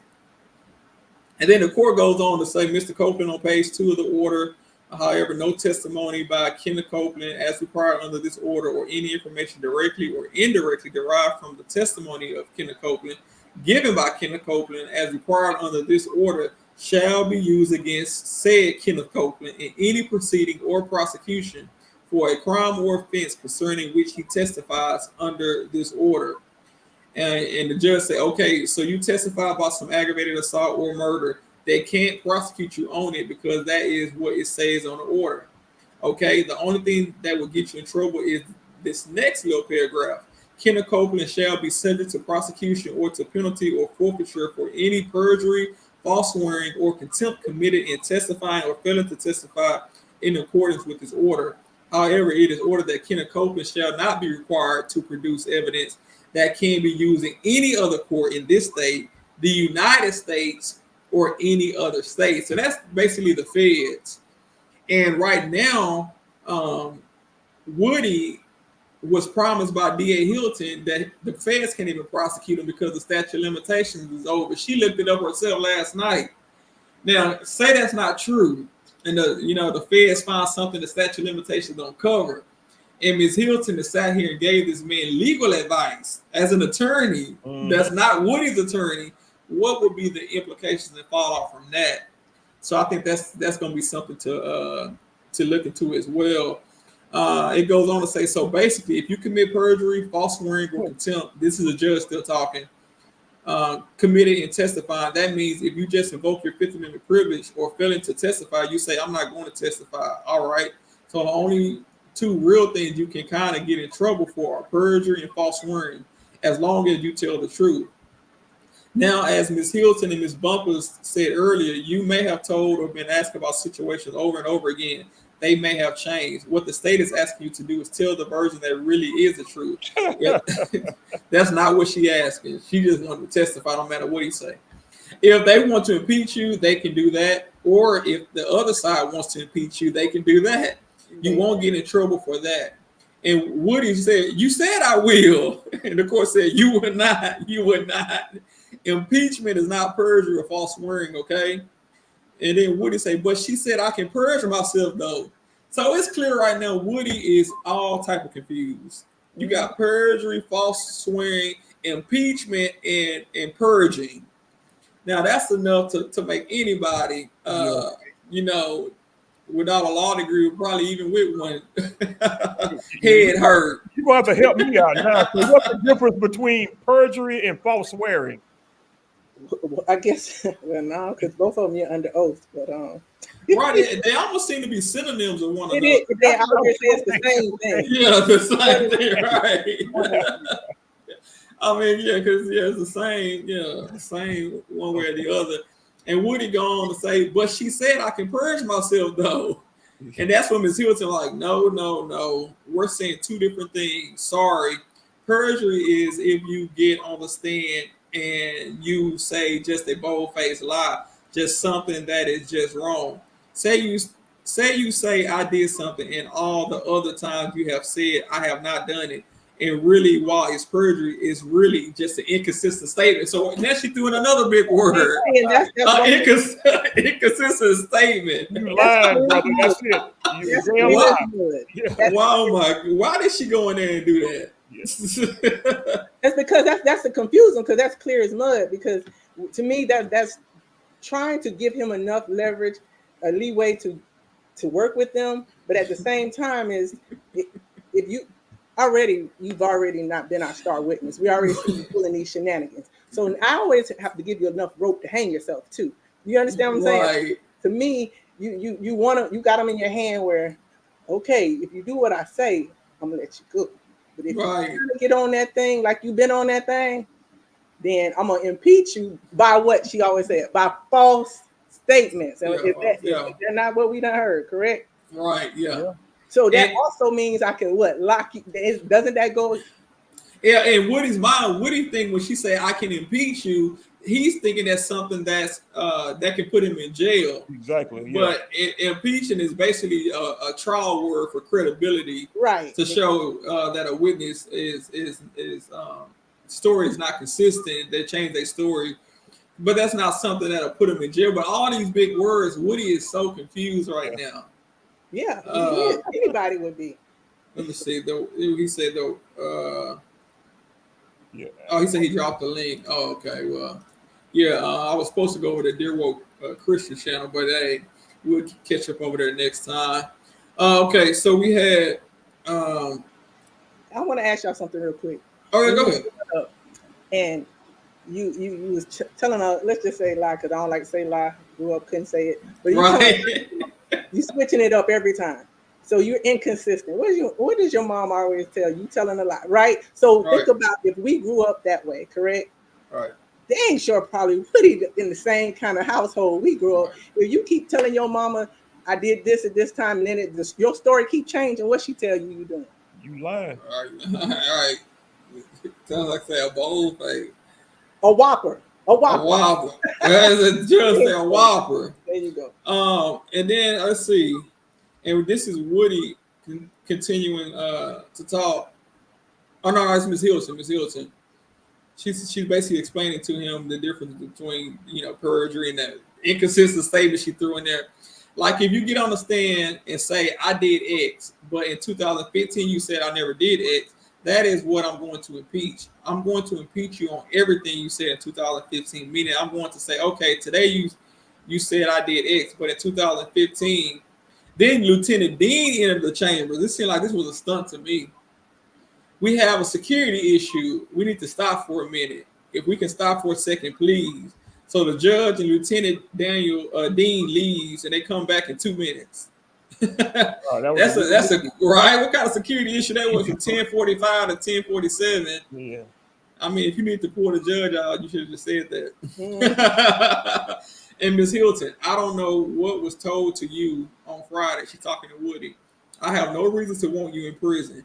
You have spent enough time in prison for YSL, period. See, she putting it in his mind. You didn't spend enough time in prison for YSL. You need to cooperate and tell on them.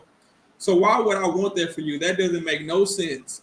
I said it to you before, and I will say it to you again in front of all these people. It makes no sense. Woody say, you just said I'm going to have to stay in jail until the last, and Ms. Hilton said, if you don't testify. Get this part through your head. If you don't testify, that is the only thing that is holding you. That is literally the only thing holding you right now is the fact you keep saying, I'm not going to testify. Well, you haven't said it today. I'm not testifying. I plead the fifth. If you get up there and I want you to tell the truth, like I said once before. If you don't recall certain things, you say you don't recall. That's fine. I want you to tell the truth. I don't expect you to remember every single detail from 2015. I just don't. No one here does. So at least she put that on the record. She don't expect him to remember, but then she's trying to impeach him for not remembering. She actually kept her word, because she going back to impeach him from every little statement that he's made. Right, every little thing. Yeah, I think well, you know what? Think about it. When he came back on the stand, that's all he said that whole day, pretty much. I don't recall. So it goes exactly in line with what they told him to say. So you see what I'm saying? Right. So it all adds up. But then I think, to a certain point, we would have, if I was probably the prosecution, I would have imagined, okay, now you done ran that course done ran. So now I'm expecting you to get better because we're trying to show you that we're not going to lock you up. But he didn't play their game. So now you have Woody in charge. Woody is driving. Y'all, Woody is driving down the street in the Benz. And he thought he was going to be, in the back seat. So I just think it's kind of, this kind of is very concise to what was told to him. And he did exactly what he was told. But he flipped the script the next day, though. He started saying, I do recall. And she asked him, are you just saying it to speed it up? Yeah, I am. Mm-hmm. Yeah. So he flipped the script the following day. He started saying, I do recall. And then she didn't like that. And then she asked him, are you just saying that to speed it up? And he said, yes, I am. And I was glad that day, too. And then she started tugging at his heartstring. Look what she say next, y'all. Look what she say. Yeah. She said, but what I do expect for you to do is answer the question so we can get through this. So you can go home, be with your baby for her birthday, see these dogs deliver their babies, go talk to your nephews, and do all these other things. And Woody was like, hold on. How you know about my dogs? And she said, because you told me. And Woody said, okay. And then Kayla said, what's wrong? And then Woody said, I'm stressing at another level.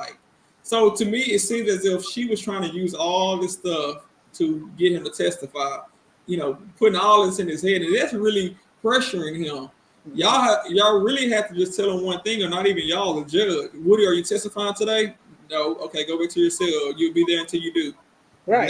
That was it. It didn't take all of this, his nephews and his baby's birthday. Yeah, emotional blackmail. That's good. It worked. His dogs, you're gonna have some puppies, and you're not gonna be there to see all of that. That's wild. So that's like when your girl leaving, and you like, well, please, I don't think I can get through the day without you. I don't know what I'm gonna do without you. you know how it go. Right. And also, Kayla looking at Woody's face, she's like, what's wrong? What's wrong, Woody? He say, I'm stressing at another level. And Kayla says, I'm saying, and then Woody like, I'm weak, man. I'm not playing. I'm dead serious, man. I don't guess he's gonna pass out. I don't know what he meant by that. And Ms. Hilton say, this is what our position is. We do not want him in custody. We want him to tell the truth. We want him to testify. That's what will get him out of jail. And you have to make. And then Ms. Bumpers jumps in. If he decides in 2 weeks he wants to testify, then what? Ms. Hilton, if he wants to stay in jail for 2 weeks, then that's that. I don't know why you would want to stay in jail for 2 weeks. I have no idea. Ms. Bumpers, he just feels like he's under a lot of pressure right this second. And then Woody, even at the jail, they are just, you can't give me house arrest. See, I wish he would have finished at the jail what? But see, the judge is trying to say the meeting was called for safety purposes, but Woody is saying way here at the end of the meeting that even at the jail they are, and we don't even know if he might not be talking about safety. he keeps talking about the jail. It's too loud. It's not clean. It's dirty. He's not giving us no context. He's just saying he's under a lot of pressure. Even at the jail, you can't give me house arrest. And Hilton was like, no, you can go home by taking the stand and testifying. That's what you, and then the court, and come back tomorrow.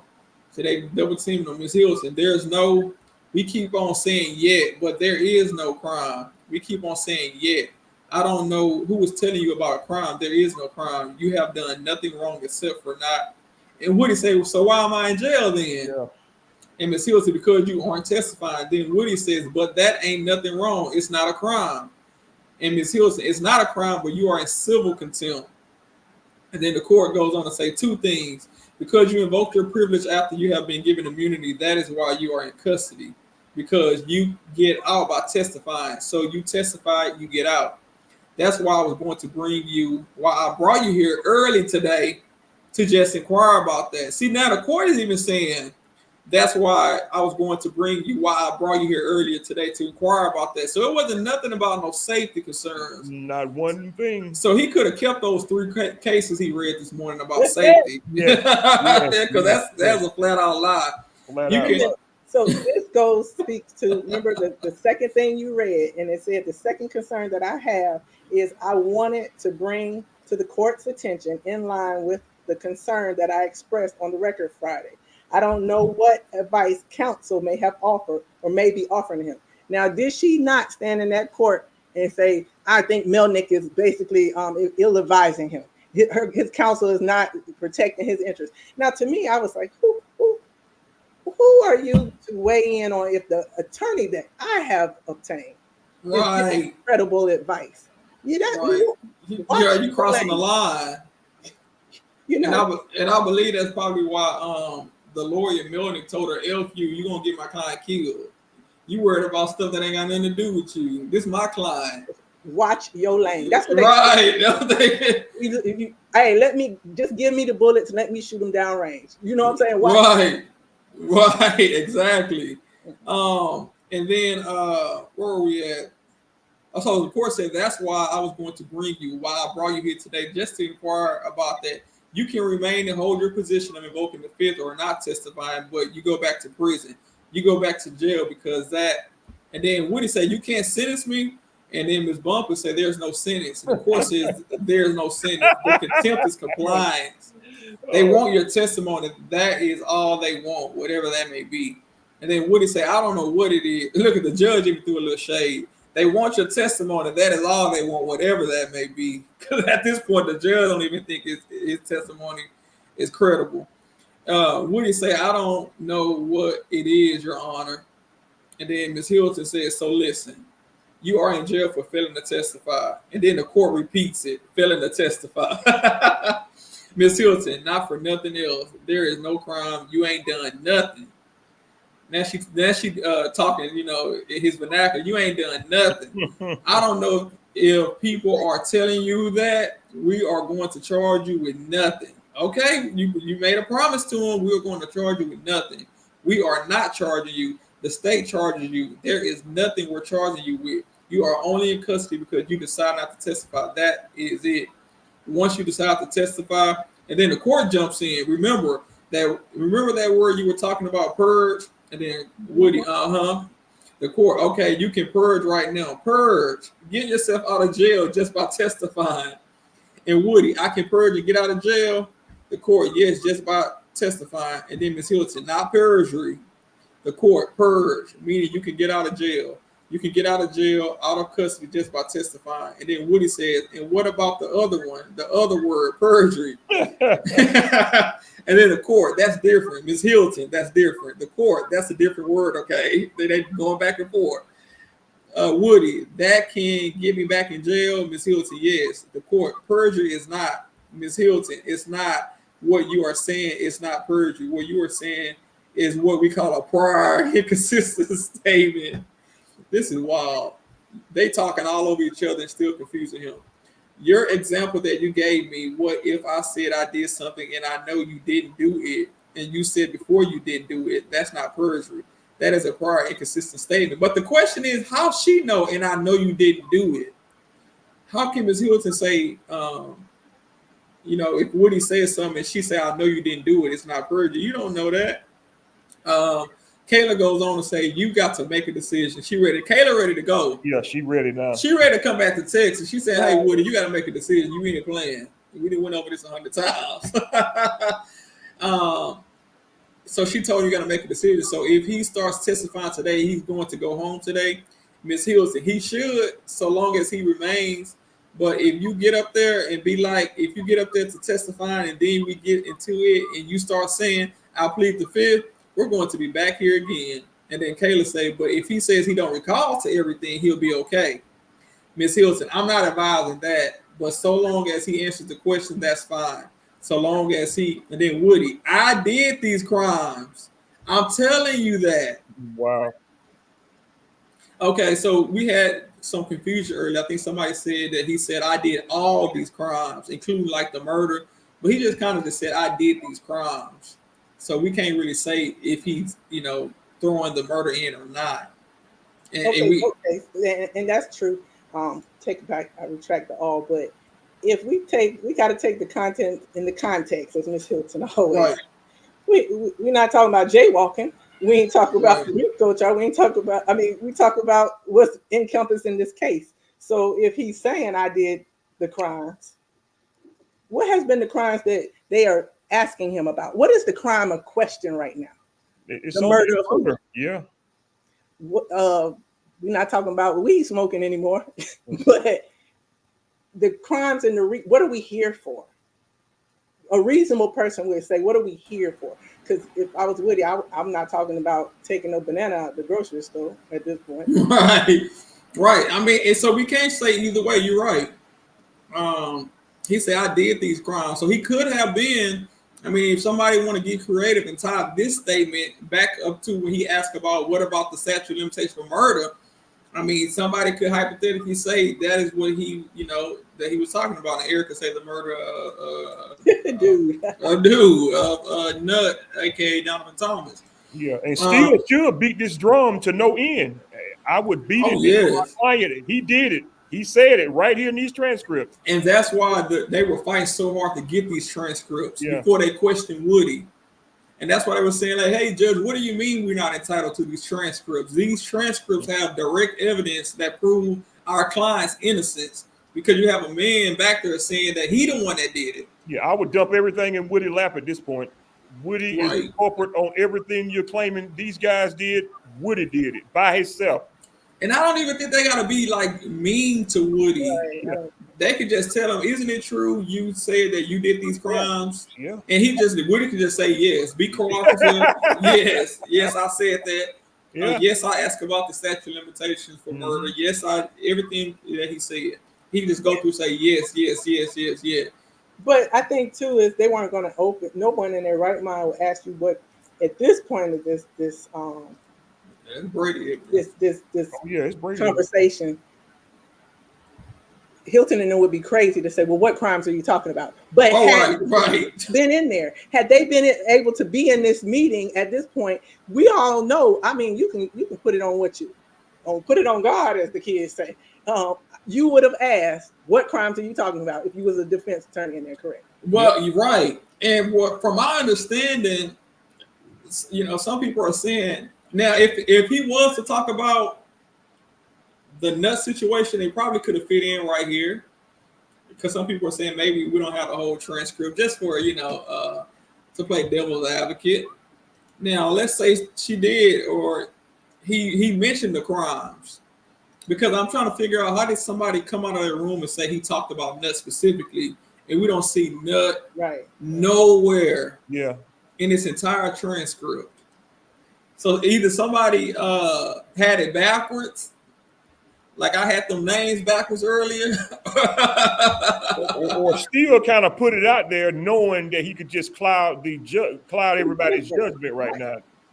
Exactly. And you know what, to be honest with you, how many conversations have went on in this court case that somebody didn't hear that part, where even when Love was saying the witness was crying, right? And then they really weren't crying, but the judge is like, okay, it's been, you know, when Woody had said, like, I'm gonna plead the fifth or whatever, and it wasn't caught on the record because it was the end of the day and he was going to go out. Now we might have heard it. We might have heard it on this, but they didn't hear it. So I remember that. Yeah, I still think that, you know, we're not trying to insinuate anything, but you know how we talk up under our breath, which Woody has been able to do sometimes, and right. whatever, and maybe that other person didn't catch it. You know, right.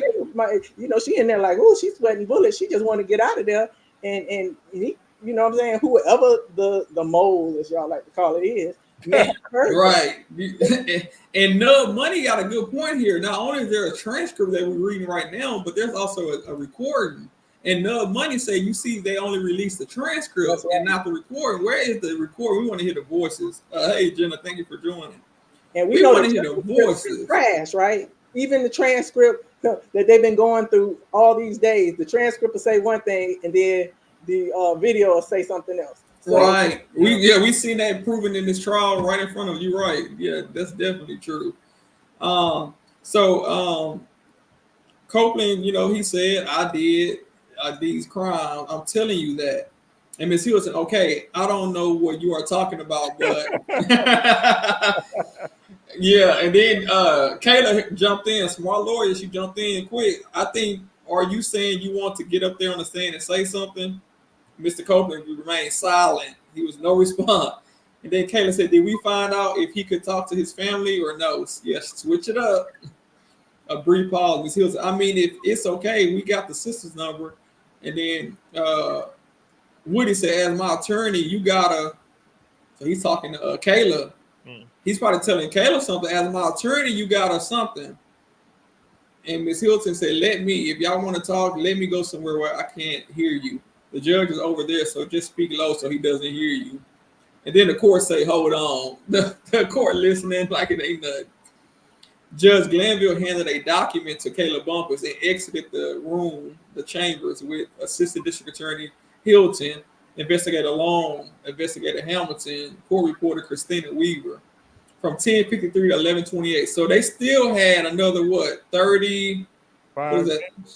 32 plus 7, 39 minutes? 35 minutes. Oh, 35 minutes. Yeah, thank you. 35. Yeah, to talk alone. See, the judge tried to make it seem like they were alone from the 10 o'clock time all the way to 11:28, like from 10:10 to 11:28. But he never said today that it was actually broken up. And I even pointed that out. It was really strange for somebody to be in the room talking for an hour, over an hour with no interruptions. And now we see why, because that wasn't true. And we can, go back and listen to the judge from this morning. But let's see if we can push through this. The court jumped in. I guess they came back at 11:28. The court is back in the room. Okay, all right, Mr. Copeland. Have you had an opportunity to talk to Ms. Bumpus, your lawyer, and Ms. Hilton, the state's counsel? Have you got any other questions? Mr. Copeland, no, Your Honor. The court, is it your desire to give testimony today? Woody said, yes, sir. The court, okay, all right then. Do you all have some clothes for him? Ms. Hilton, I don't know. Let me take a look. What size are you? Woody said, then Woody can't hear again. He didn't heard everything up there until we got to the end. I can't hear you. Ms. Hilton, what size are you? Woody say, little. Woody, hell. Right. Right. He doing this on purpose. Investigator Hamilton, we had a large jacket for him on Friday. Large. Ms. Hilton, you had a jacket for him? Investigator Hamilton, yes. Ms. Hilton, oh, but he can't wear a large. The court, what is your waist size? 34? And Woody say 32. The court, chest, what are you at? 34, 36 chest? Woody say, Ms. Hilton, even though Ms. Hilton say probably 36. How you know that man's size, Hilton? Yeah. Woody say, not in my chest. What you mean? Woody say, what you mean? Oh my God. The court, size. Ms. Hilton, what size are you? Small or medium? Mr. Copeland, small or medium? The court, they are going to try to get you some clothes so you don't have to testify wearing that jail uniform, okay? Mr. Copeland, y'all don't want to show the people how y'all did me. The court say, look, Ms. Hilton, if we can't find clothes, then you may have until tomorrow. And then Woody said, I prefer to go in like this. And he did too. He did. He sure did. I prefer to go in like this, and then Ms. Hilton, fine with me. The court, all right, okay. And then Woody, you ain't gonna try and lock me back up for this, Ms. Hilton. So as long as you testify, we will get in order to get you released. And then Ms. Bumper said today, and then the court, who copy is this? Ms. Hilton, you got to make sure you come back now. I want to be real clear. And then Woody, when have I ever ran? Ms. Hilton, you have not. That's the only thing you have not. The court, whose copy is this? Ms. Hilton, that was ours. Do you want a copy? You can take it though. Ms. Bumpers, okay. Ms. Hilton, do you still have yours or you threw it away? So who she saying to Woody? Ms. Bumpers, I'm going to give him both of these things so he can have some information. Ms. Hilton said, okay. The court reporter, are we off the record now? The court, are we done? Ms. Bumper said, yes, I believe so. The court, okay, we're good. See everybody downstairs in about 10 minutes. And it ended at 11:31. And then this is Christina certifying. She's certifying that she ain't did nothing, and she signed it in a blue pen. Where are the safety concerns? Right. Well, you know what? To be honest, go back kind of up a little bit. Up front, when I want to say that email that you all were talking about, she kind of leveraged that. Ms. Love kind of leveraged that about Melnick emailing them about, you're going to get my, same thing he said while he was in court, you're going to get him killed, the exposure, whatever. Right. She flipped that to use it as the premise, as the basis of wanting this ex parte meeting.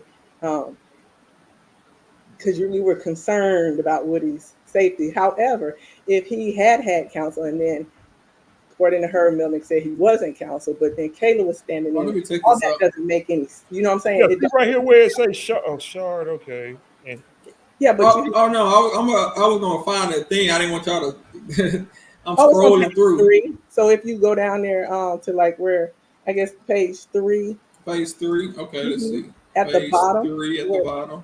Where you would be like Mr. Melnick relayed to Miss Hilton on Friday that he had never heard of that statute, whatever statute. Right. That's the immunity statute. Right. And so then on Friday, right, so he didn't have the immunity then, right? So right here, okay. Hadn't heard that. And he said on Friday he had sent an email, he being Melnick. And then that's when she said she don't know if she was intentionally copied. If he copied, no, he intentionally copied stealing them or her.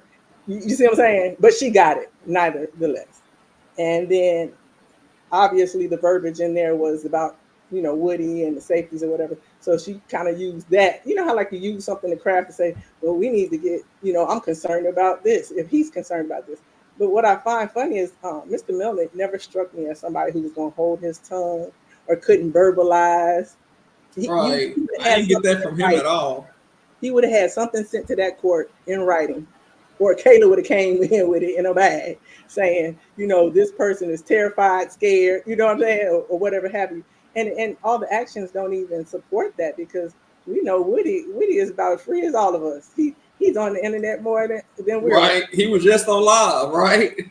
Yeah. So I think, on his face, we all know, how many times have you presented something to someone to get the effect that you desired it, knowing that that wasn't really the intent why you want to do this, but it sounds good and it'll get me to my desired outcome. Right. Yeah, I agree. Thank you so much, Jenna, for your kindness. Yeah, I agree. Yeah, they this could be a movie. It's got to be a TV series at some point. Come on. Taking Fulton. Somebody need to jump on this. I'm sure it's in the works. They're gonna have to do something. This is out of control. But I'm looking at the email right here. Let me see if I can go back to it. And it seems as if this is Love talking, DA Love, and she said, Love is saying, but he sent, she's talking about Melnick, Woody's original attorney, but he sent an email to Mr. Steele and Mr. Sharp with me and Simone copy where he said, this is the communication that I received from Miss Love regarding Mr. Copeland. So it seems like he was trying to send something to Mr. Steele and Mr. Sharp, and he accidentally copied DA loving D.A. Hilton. Maybe he did it on purpose. Sometimes you gotta act like you doing something on accident so they can get it too and read it. And then D.A. Love said, my response was, whose interests are you protecting? Yours or Mr. Steele's? Whose clients? Which client are you protecting? Whose client? Yours or Mr. Steele's? And Mr. Sharp's? He wrote back and said, you are going to get him killed. You have made him blank. You are making him a target. F you is what he wrote in the email. But this is just Melanie Woodley's attorney saying, you're going to get him killed, you make him a target. But Woody has still not expressed actual concern himself that, hey, there's a danger going on in the jail. And now come to find out he's already in a whole nother county jail. Yeah, he in DeKalb County. He's in DeKalb. I'm thinking so he can't say, they were staring at me, looking at me funny, last night in the cell, because they're in separate jails. So I found that interesting. Let me see. And I think that, like I said, we respect everything. I'm not here to weigh in on anyone's guilt or innocence. We're not on that jury. We are just going through interpreting what we see in black and white and, seeing it at every angle. I don't think that by any means that, hey, if you think they did nothing wrong and everybody's right in that, I still say we have to go back to the very first obstacle we have to get over. And if this is what the law says, and this is the only conditions that these are supposed to be held, then check the box yes or no, and then go from there. If it passed, what I think at the end of the day, even when I looked at Doug, here's the position that most people have taken besides the porch pirates. We don't have anything so far invested into. All we wanted to see is fairness and justice. Right. The worst thing about living in society, everything is not going to be equal, but it can be fair. So that's what people are looking for. If it says this and that, I wish that I would have an attorney if I ever need one, or not have an attorney, have another attorney in the courtroom. Right. Care about my safety and my well-being and my things as much more than my own attorney, because that doesn't truly happen. Am I right here? Right. So this is unheard of. So my thing is, I'm not saying it's not something that can't happen, but prosecutors are, you kind of trying to win your case too.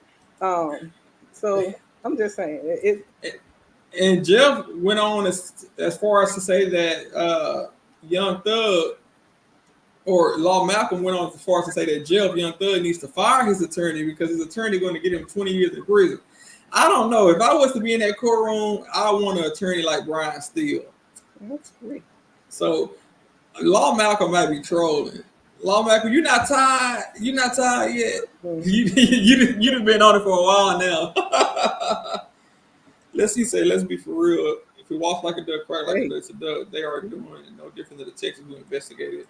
Yeah, and I believe Miss Love even kind of got in. She was like, she tried to play crazy. She like, what does he mean that he's going to get killed? Woody's going to kill. Ms. Love said, we're not going to kill Woody. And the lawyers, I think even the court jumped in. We know you're not going to kill him. We guess. We're talking about the streets.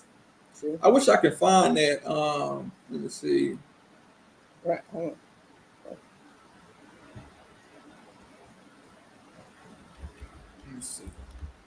See, not letting me. You know what? Even at the end of the day, and maybe you can answer this question, is that if it was for a safety issue and we weren't even going to have them in there, at the bare minimum, could you at least put them on notice that this meeting was going to occur and still say that they weren't privy to be in there? I've seen that. I've seen it, done in ex parte. You just kind of mad about it because you don't know what's going on. But right.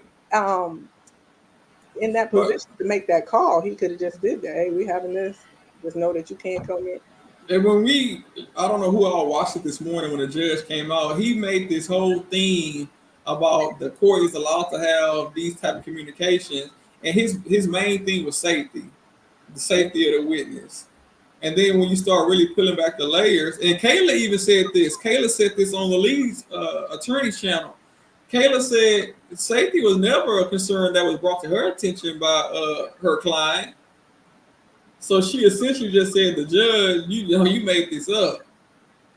You using that as an excuse of why you had this secret meeting. So the judge, even today, is still not accepting responsibility. He's still saying, "Nah, I had a legitimate purpose to be in that room, and it's because Woody was threatened." So I mean, if he had this transcript for how many weeks before we got it? 3 weeks. Right. If he read through this transcript and that's what he got out of this. Well, I think it took 3 weeks to produce it, but have you all ever tried to get a transcript from the clerk? But I'm pretty sure he has the direct. Oh yeah, up with it. Right, and it does take some time. And he might have even the recording. And let's say he don't have the recording as well. He was there, so he has firsthand knowledge of what was said, in the room. For the most part, he may can't remember word for word, but he remember the gist of it. And to me, the judge should have been the one to put a stop to it. He should have said, "Hey, this is too far. I thought y'all gonna bring me in here because of safety concerns, but if y'all want to go this far as to trying to make him testify, then we need to bring in." And I mean, like you said, why not bring in the defense? Yeah, I think this conversation could have been had in front of the defense. I don't think it was that egregious. Now, it may not have been as productive. Woody may have said, "Okay, I'm not gonna testify," when he see Brian still looking at him. But I mean, that comes with it. You don't risk the whole trial as a prosecutor because you want to do something sneaky in the back room. I think Nancy, that's correct. We are, and what she say? We are missing the key point of the document. He stated, "I did the crime. The defense at that point had the right to be in that room to question any further. This meeting should not have taken place." So we agree with. I want to say I think most of us agree with that.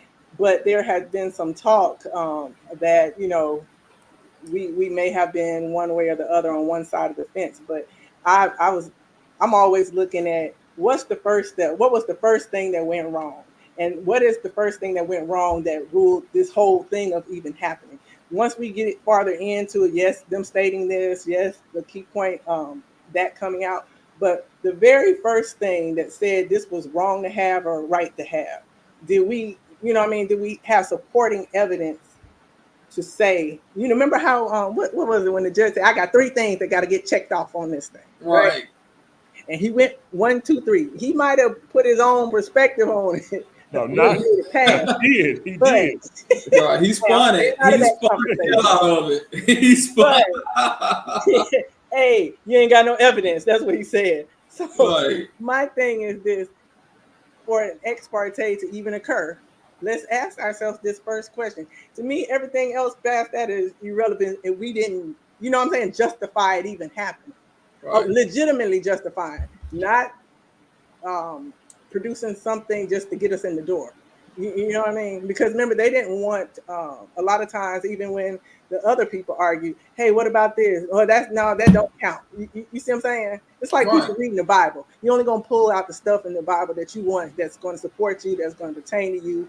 And you might be wrong with 2 left shoes. And just, right. You read the red part, that part. Oh yeah. You sure right. All the time. It's one of those things that in order for justice to prevail, you have to have some controlling pillars and morals. Your moral compass has to be somewhere in there. And we cannot take the importance of being attorneys, being the overseer of the court, just for a casual public fodder. It's just something that you just can't do. So, to much given, much is required. Can we all say that? So the requirement in these positions are far greater than things that we probably do in our everyday life. So sorry, but you know what? You got a greater standard.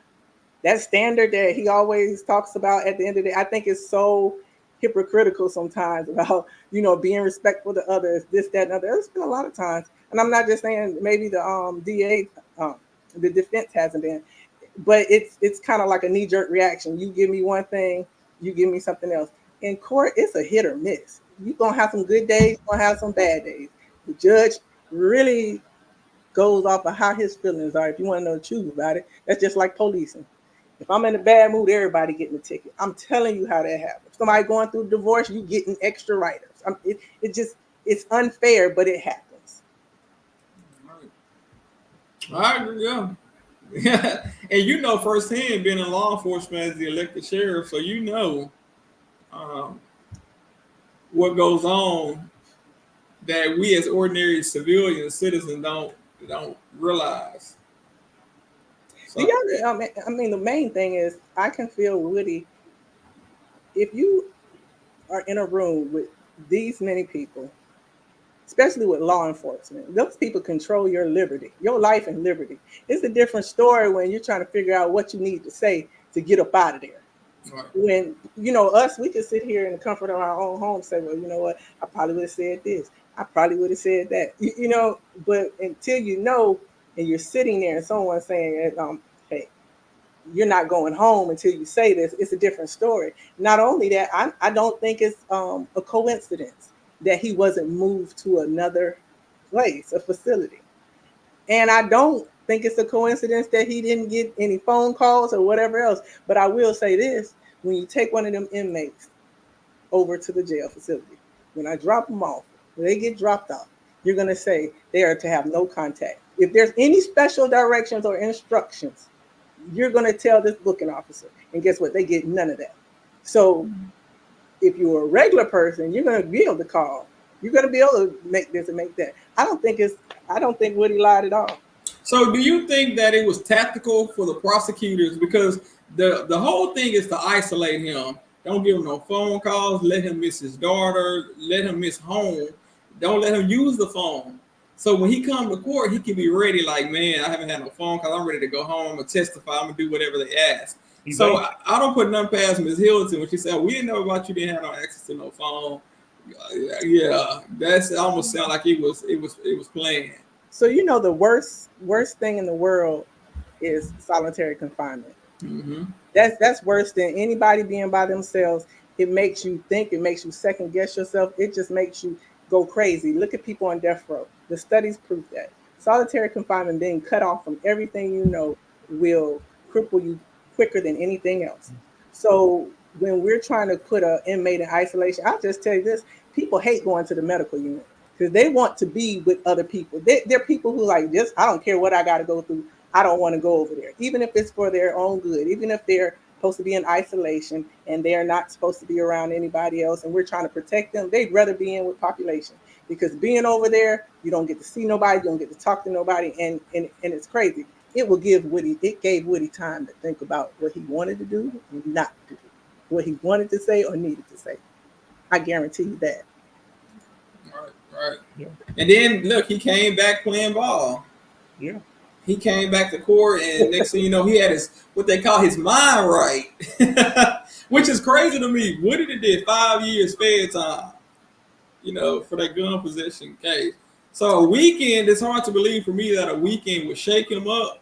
But I think missing his daughter's birthday, and we don't know, he probably promised her he was going to be there. And I think it was intentional. That's why they said, Melnick, if you go on vacation, you can go on vacation, but we need Woody right now. But now that his daughter's birthday is over with, now Woody may be kind of more defined when he get back, in a week, 2 weeks, 3 weeks.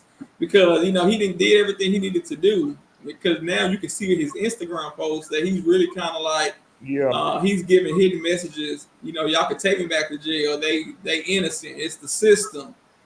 I'm ready. It's also different when you're going and you're prepared, or you turning yourself in, or when he got ready to go down there, like he was like, I'm stalling. I'm just talking about my time before I go to Wright Street, right? Right. But when even though he, like I said, he may or may not have understood that I'm gonna plead the fifth. So look at it. He got snatched up from court, going to get locked up, right? And you had things on your agenda that you thought you were going to be able to do. And they're leaving them in there with the open, I don't know when you're going to get out. in his mind, he's still thinking, I got these co-defendants, okay, but I'm not ready to do the time right now. It's different from being I'm ready to do the time, and then wait a minute, I ain't even get a time to close out whatever, maybe I needed to close out. So the element of surprise can make people think differently real quick. Right. Go ahead. No, I was gonna say, and he normally is trying to talk his way out of jail, and this time they're telling him you don't even have to do that. Right. The normal way you've done it, you just get on the stand and tell us what you told us 10 years ago. Normally, he's trying to tell on somebody to get out. So this was foreign territory for him. He didn't know how to take it. Right. I think they were all talking around each other. Yeah. And even so, he kind of got his answer. His lawyer was trying to tell him, all you got to do is say I don't recall most of the questions, if not all of the questions. But D.A. Hilton, she's smart. She said I can still use that to my advantage, because if he say he don't recall, then that gives me unfettered access to play all these tapes, all these jail calls. Look, let me ask you this. You saw in that part where she was saying, well, I'm going to give you an example. You say this and I'll say this. Then if you say this, I'll say this. Isn't that leading people? You that's what I'm saying. Once again, we coaching and leading them right behind closed doors, because you said, if you say this, then I'll say this. He's like, well, what about this? Well, then if you say this, I'll say. Right. That's how you can just know that this, and that's why the defense attorney are saying we need to know this stuff. Has all of this backfired on the state at this point? This whole tactical advantage they thought they were getting by getting Woody back on the stand, having this ex parte meeting, thinking no one was going to find out, has it all backfired and really put the trial at the bottom of the ocean at this point? See, I think at this point, I don't even think the game wasn't worth the hunt and the juice wasn't worth the squeeze. At this point, because y'all really got yourself in a bind for what? Nothing. For nothing, yeah. Y'all could have let the judge talk to him, but they probably thought the judge can do it alone, so they had to be in the room to help the judge, force them. It's women. We got it. It's not going to be enough, but I do think, sadly, and I'll keep going back to this, I do not like to see it, because on its face, it makes us look like we're going to do whatever we need to get a win or to prosecute people. And it does not give a good feeling, as we've seen with some of the viewers or whatever, that it doesn't renew the confidence in the public when you see these things going on. Because if we, Joe Blow, were in a court hearing, I guarantee you half of this stuff. And did you watch the man, the other court, the one they brought back out of retirement that did the other YSL? Oh yeah. He old school. Yeah, we talked about Great no chaser. What I'm saying though is, wow. I don't even think that dog would have hunted with him. It would have been no buffoonery thing. Right. And we're going back there to do this. Right. No.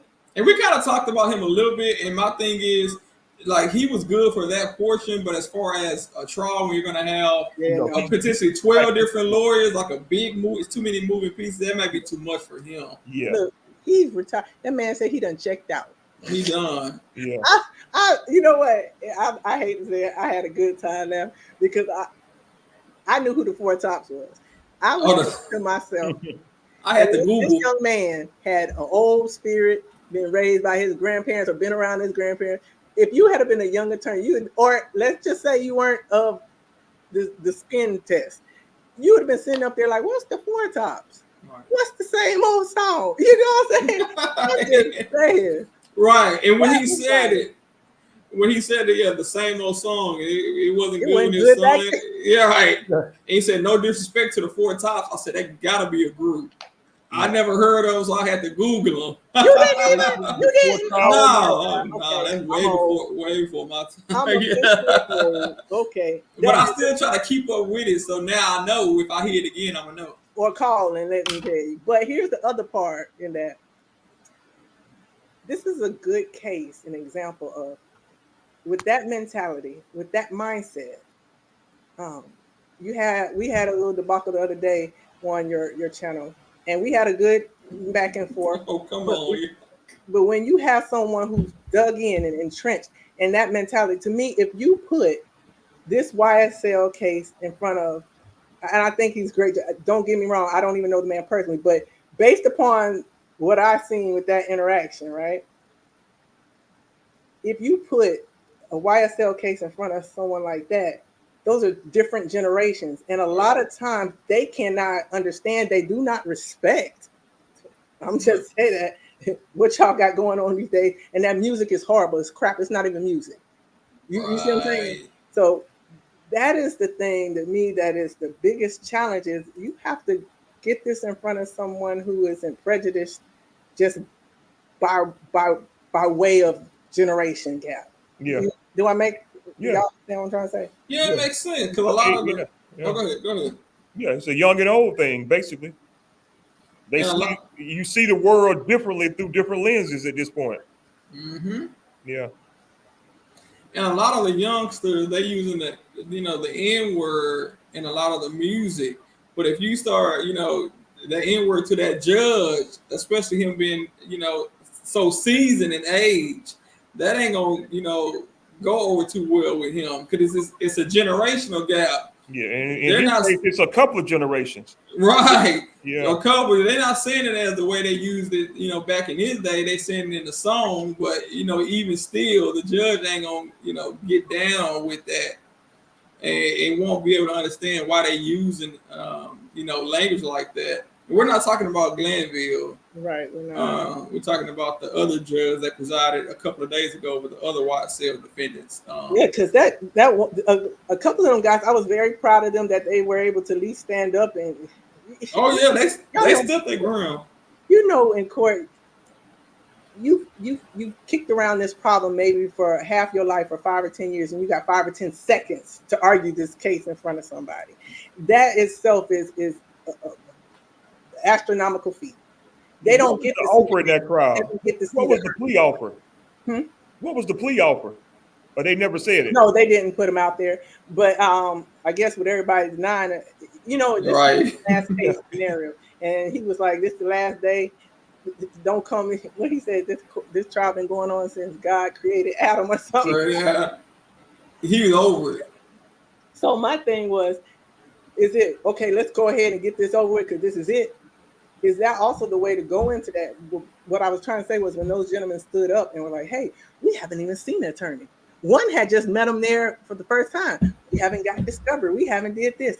The fact of the matter that in this whole 10 years, people have left that department, which is normal. You done had, people just left, didn't like the conditions, whatever, retired, whatever. So they hadn't even had attorneys yet. And now you're in a place where he's like, okay, well, the deal's off the table, or we can stay this. It was just hard to see that the justice system has failed him. And the only thing he said, well, hey, you know what? It's tough. We trying to deal with it. How is that justice for these people who are sitting around in this jail in these terrible conditions with no end in sight? How is that? Right. So because you don't have any attorneys, that's their fault. I know we could also argue, well, guess what? Y'all shouldn't did anything to get arrested. However, let's say this: everybody who gets arrested are not guilty, and it comes out in the wash sometimes. But they're sitting in there waiting on you. You see, some of them will get offered life, and one with life plus 15. Right? Is that a deal? What kind of deal is that? Right? You might go to trial. And my thing is, do y'all really have that type of evidence to be throwing out numbers like that? Wow. And Hilton sitting over there wondering why nobody took a deal. This ain't no deal. No deal there. You wasting time. Unless you're getting out of jail, on a probation, it's might as well take it to trial with life plus 15. That's crazy. I remember going to go talk to a DA before. He said, yeah, we're going to try to get this case worked out before trial, and we might could talk about something. So I go all the way to his office, and he talking about, yeah, we're starting off at 25 years for a plea deal. I jumped up out that chair so fast in that conference room. I said, now, why did you waste my time and have me come all of that? I could have told you, excuse my language, hell no, on the phone. And we went to trial and got a not guilty, so it worked out. But it was like, dude, don't play like that. Don't play like that. 25 minimum. And they had less evidence than they got in this trial. So you think they're going to use the same evidence against this group as they're going to use against the other group, or some of these same witnesses? Well, I think so, because that's the nature of the RICO, that they all are responsible for one another's alleged crimes. Wow. So even they're using a lot of crimes, and I would say alleged because some of them haven't been proven. Even in this trial, like we've been hearing a lot of names, and we like, what defendant is that? Mm-hmm. And it's somebody that probably already took a plea deal, that's at home on probation, or somebody that's still waiting in jail, or somebody that wasn't even charged at all. Yeah. And they are using these, purported crimes to go after the 6 people sitting in the courtroom now. Yeah, and some of the people, the names you were hearing, they already out of jail and they've testified. I'm like, damn, these people committed a lot of these crimes, did the shootings, but they're already out. That really surprised me. Right. Yeah. Do you think that some of the guys, and I'm looking at this, do you think that some of the gentlemen changed, even if they wanted to do a plea deal? I think them looking at this on the news, because don't get it twisted, they watching that in the day room. The news comes on in the jail hall. You get to see it all. And so if I'm seeing the turn of events and seeing this circus going on in there, I'm like, hey, I might just stand my chance just waiting this out, because this might fall apart. Do you think for some that might be the case? If you get life, they offer you life. I mean, yes, that's the only thing you can think about. You ain't got nothing to lose. You got nothing to lose at this point. I might as well take it to trial. Well, take it to trial, and from the looks of it, you might have a good shot if you're going up against this DA's office.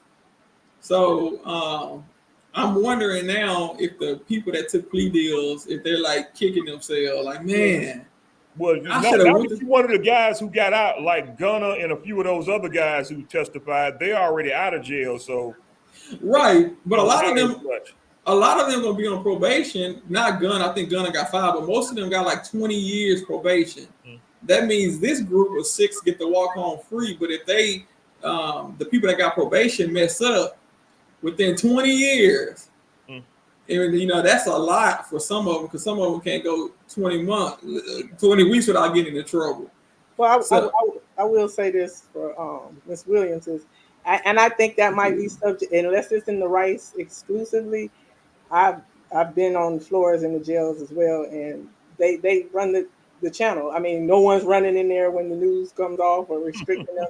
And then let's just be honest, people have cell phones in the jail. Yeah, they're going to talk to people outside. Hey, guess what happened today at the trial?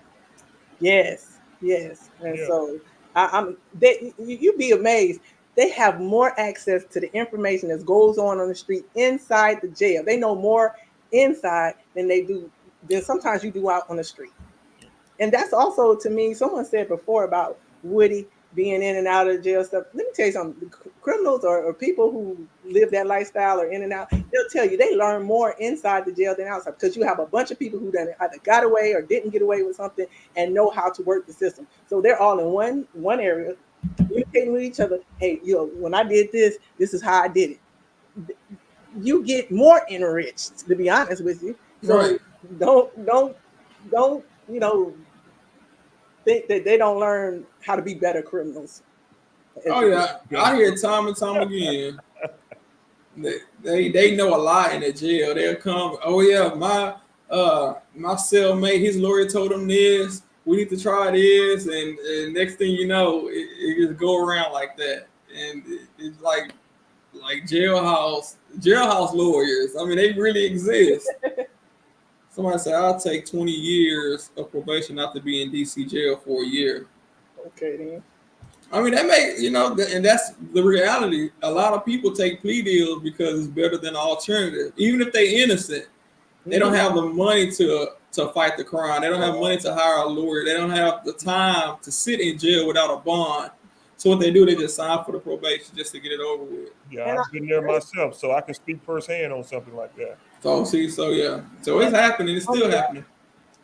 when you know parole, probation, I always say it's just a revolving door. Yeah. Understand this, even if they were able to get some time served, or let's say for one of the plea deals was you got so much on paper and so much out. So when you're still on paper, you know how quick a parole and probation revocation comes. You could be, I'm waiting on Michael to come out and go to that neighborhood and just ride through, or be at his grandmother's house who he wants to be released to. But oh, by the way, your grandma, did you know she stays in a restricted area that's a high crime area, or known drug dealers or something live over there? So now guess what? You going back to jail. You're gonna do that other time. Just like Woody was saying, they were stalking him. The police always picking him up for mental. That's life. That's for real. We might not got you and got anything to stick, and we gave you a deal. I know so many people who go back to jail that took a deal because that's just to let you out till I can lock you back up. That's what happened to Thug Brother. He got out, had a plea bargain, and then got caught. They gave him the rest of the time in jail. I'm not laughing at that. I was looking at Big. I hope that's Tilt. He say Woody said he doing interviews, send a bag. Where he at though? Because you know what? I haven't heard the judge really instruct Woody, don't talk to nobody about the case, only accept the attorneys. It's like he just tell Woody, see you tomorrow. And now, you know, Woody said he wanted to do interviews, huh? Well, at least after the trial, because Woody probably got like 100,000 Instagram followers. Mm-hmm. He making money. Yeah, he didn't blew up. He can promote stuff now, and hopefully he turn it around and use it for the the good. And I don't know nothing about this Tay situation. They saying that one of his friends was somebody said I heard Tay got passed away. I just sent you that email. Oh, you sent me an email. Okay. Yeah, I sent it to you. Is it true? Because you know what, I try not to buy internet till I either see it on news or something gets released, because they were saying that it was another gentleman that had the same initials that was, like that. And then they were showing Woody's post, but that he was saying y'all can't always believe, social media or whatever. So until, it comes out, because I'm not understanding why, unless they have to locate next of kin or, notify through the notifications, that definitely has to come but out. I think Woody did post a picture of a young man on his Instagram. Mm-hmm. There were a couple, but once again, Woody, y'all know y'all playing with the master of the sky. Y'all don't know. I could be setting you up for something to click for the bait and say, see, this is what I keep talking about. Y'all will believe anything. And we clicked it. I mean, I'm not saying somebody didn't pass, because that's obvious because it was on the news. But they hadn't released any names or anything at this point. But if you all know that that's Woody's address, then I'm just saying. Yeah, you might want to. Yeah, did your email come through? Okay, let me see. Scroll to the middle of that page. You might want to put it on the screen. Okay, let me see. There's a video to it. Let me see. I want to know why Michael looked like he in the witness protection program over there. Yeah. Somebody called him Blade earlier. Let's see here. My trademark. Okay. Yeah, this is my trademark. All right, come on. I ain't mad at you. So let's see. You don't think you don't have any music on here, do it? No. That should never. Okay. Let's see. We can just play it. Right. Deadly shooting in southwest Atlanta happened early this morning at an apartment complex. Channel 2's Brian Mims is live on Peyton Place. Brian, police say the shot was fired from outside of the apartment. Exactly, and police say they don't have many details about what led up to the shooting, but there is a big police presence here at Peyton Place, just off Martin Luther King Jr. Drive. You can see the officers still on the scene after more than 3 hours. The call came around 3 this morning, and when officers showed up at an apartment at 9 Peyton Place, they found a man in his early 20s who had been shot to death. It's unclear if anybody else was inside that apartment, but police say there were no other injuries. Oh wow! And obviously, and then we got Woody here sharing his, this screenshot of the person. So I'm assuming this is the. Yeah, so it's crazy out there in these streets. Did you get the email? And this could be for another day, but did you get the email that I sent you about Glanville and they did the interview with him? Let me see. And you can, like I said, say that for another day. But it's the interview. Oh, okay, yeah, I got it. I'm a favorite it from 6:43 today. Mm-hmm. Okay, I got you. And then we can look at that another day. For all those who are questioning, remember when we were talking about the crime rates? It speaks to that because it even had touched on Fonnie and those things and those assertions that crime had went down.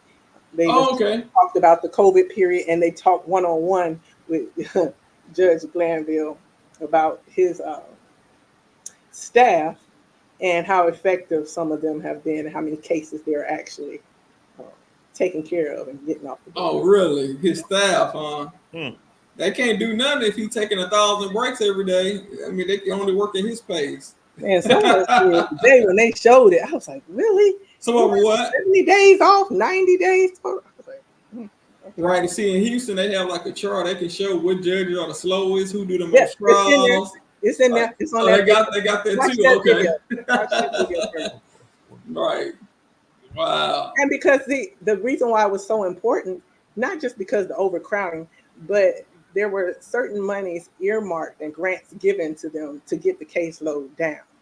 And so, it's kind of washing the water right now with the other stuff that's going on.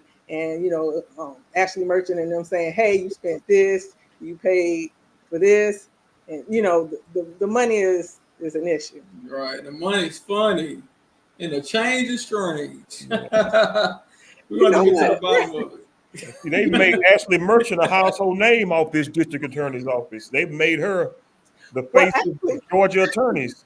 So if you've been up in the neck of the woods up where Marietta and Cobb County, Ashley has always been a very prominent person up there. It's great to see her now in this limelight because her and her husband has always supported officials and did their work. And I've never seen her to be attached to any kind of grimy things at all. So she even worked on Nathan Wade's campaign when he ran for judgeship in Cobb County. Oh, okay. They were friends at one point. All right, he got a lot of friends. I told you, I still want to talk to Miss Daniel one of these days. When you showed us that picture of Nathan, we got to talk to you one of these days. Okay.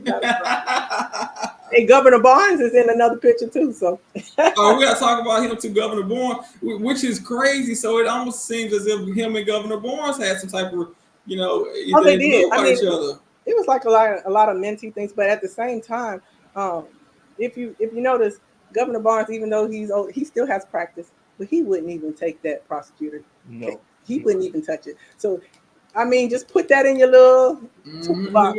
Right. He doesn't need any high profile status, but he's not going to take. I know him, and he's not going to take anything that's going to question his integrity or not at all. I'm just saying, not at all.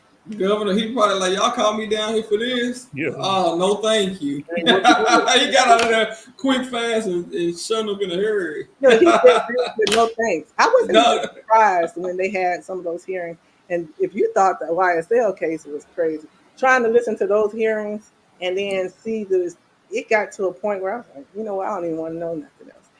When they were talking about how funds were here, and then that lady, the whistleblower, got done like this. That's every day. When a lot of these places are at will. So when you are not at the pleasure of me anymore, I can just get rid of you, and I don't have to substantiate letting you go. And I think a lot of times we need to have a rethink, start advocating for jobs that are not at will. And Texas has a lot of quality too. So if I don't fool with you no more, I can get rid of you, even though you've worked there 20 years and they don't have anything really against you. This lady was working there, then you got dropped. Catching hell trying to find another job, if you will, for a long time. She thought she was going to retire here. But it's just, if you have a grant that's earmarked for kids, why would someone in Washington be able to send their kid? Some of the stuff she's doing, it absolutely makes sense. If it's supposed to be for Fulton County, it should be for Fulton County, right? Not for all of us elected officials' kids and their grandkids and their. Right.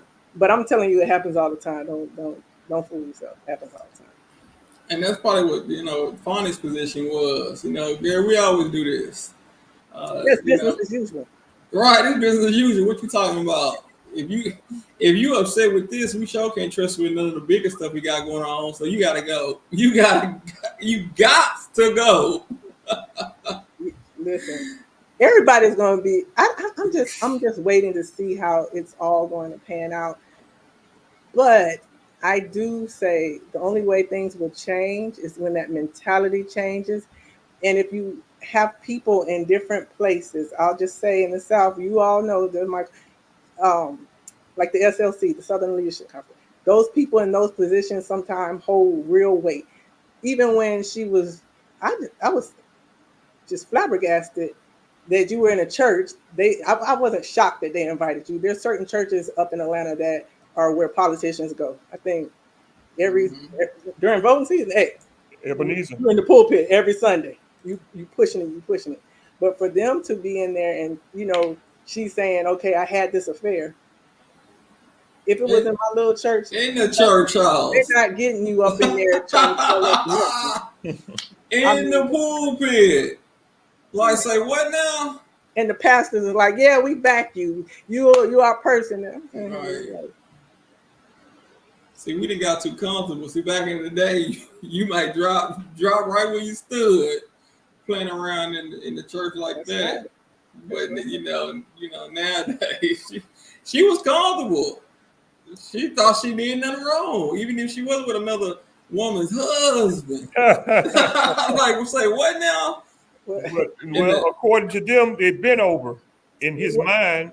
In his mind, right? Yeah. I don't buy that for a second. He was saying until after the kids graduated. Yeah. But my thing is, did they graduate November 1st? If they graduate November 2nd, did they graduate May, June when normal people graduate?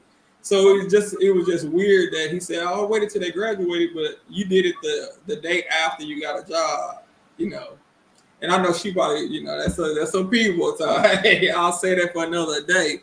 But that was just my observation on that right this second. But I will say though, I'm not gonna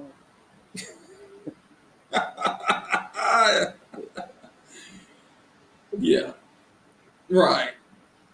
Like I said. Yeah, right. You can't really get we gotta put that crap right. Right. You can't. That's gonna take a day.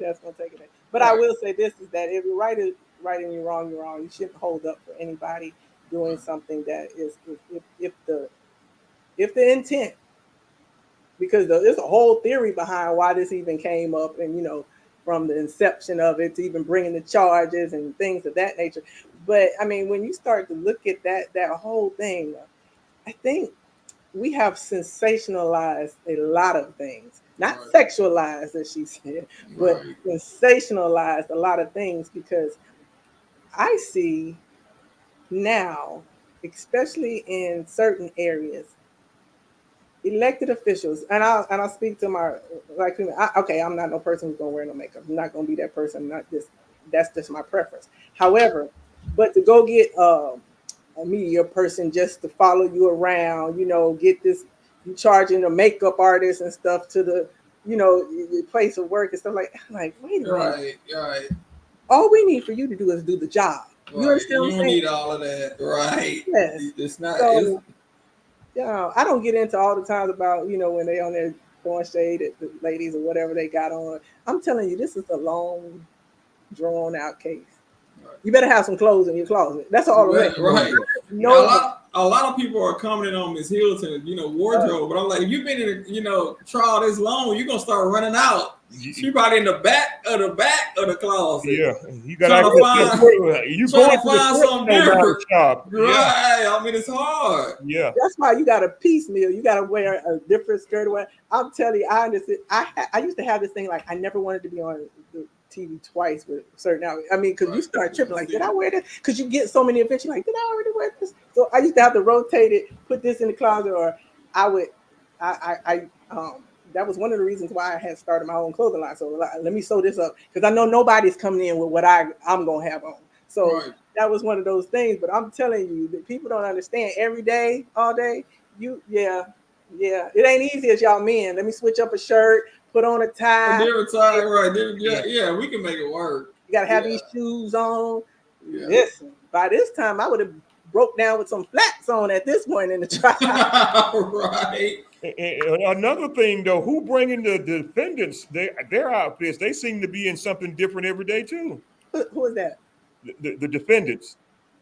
Oh well, you know they get their family gets to bring clothes for court and stuff like that. Yeah. So, but I know Thug probably had. You know how small he was before this case. Yeah. They had to go do a rethink on that one. Yeah, he's gained 100 pounds, damn near close. And I'm to it. wondering if they are getting like some type of financial incentive. I don't know if it's true or not. So let's say a clothing brand want to sell certain thing, like a picture of a wolf that Jeffrey wore.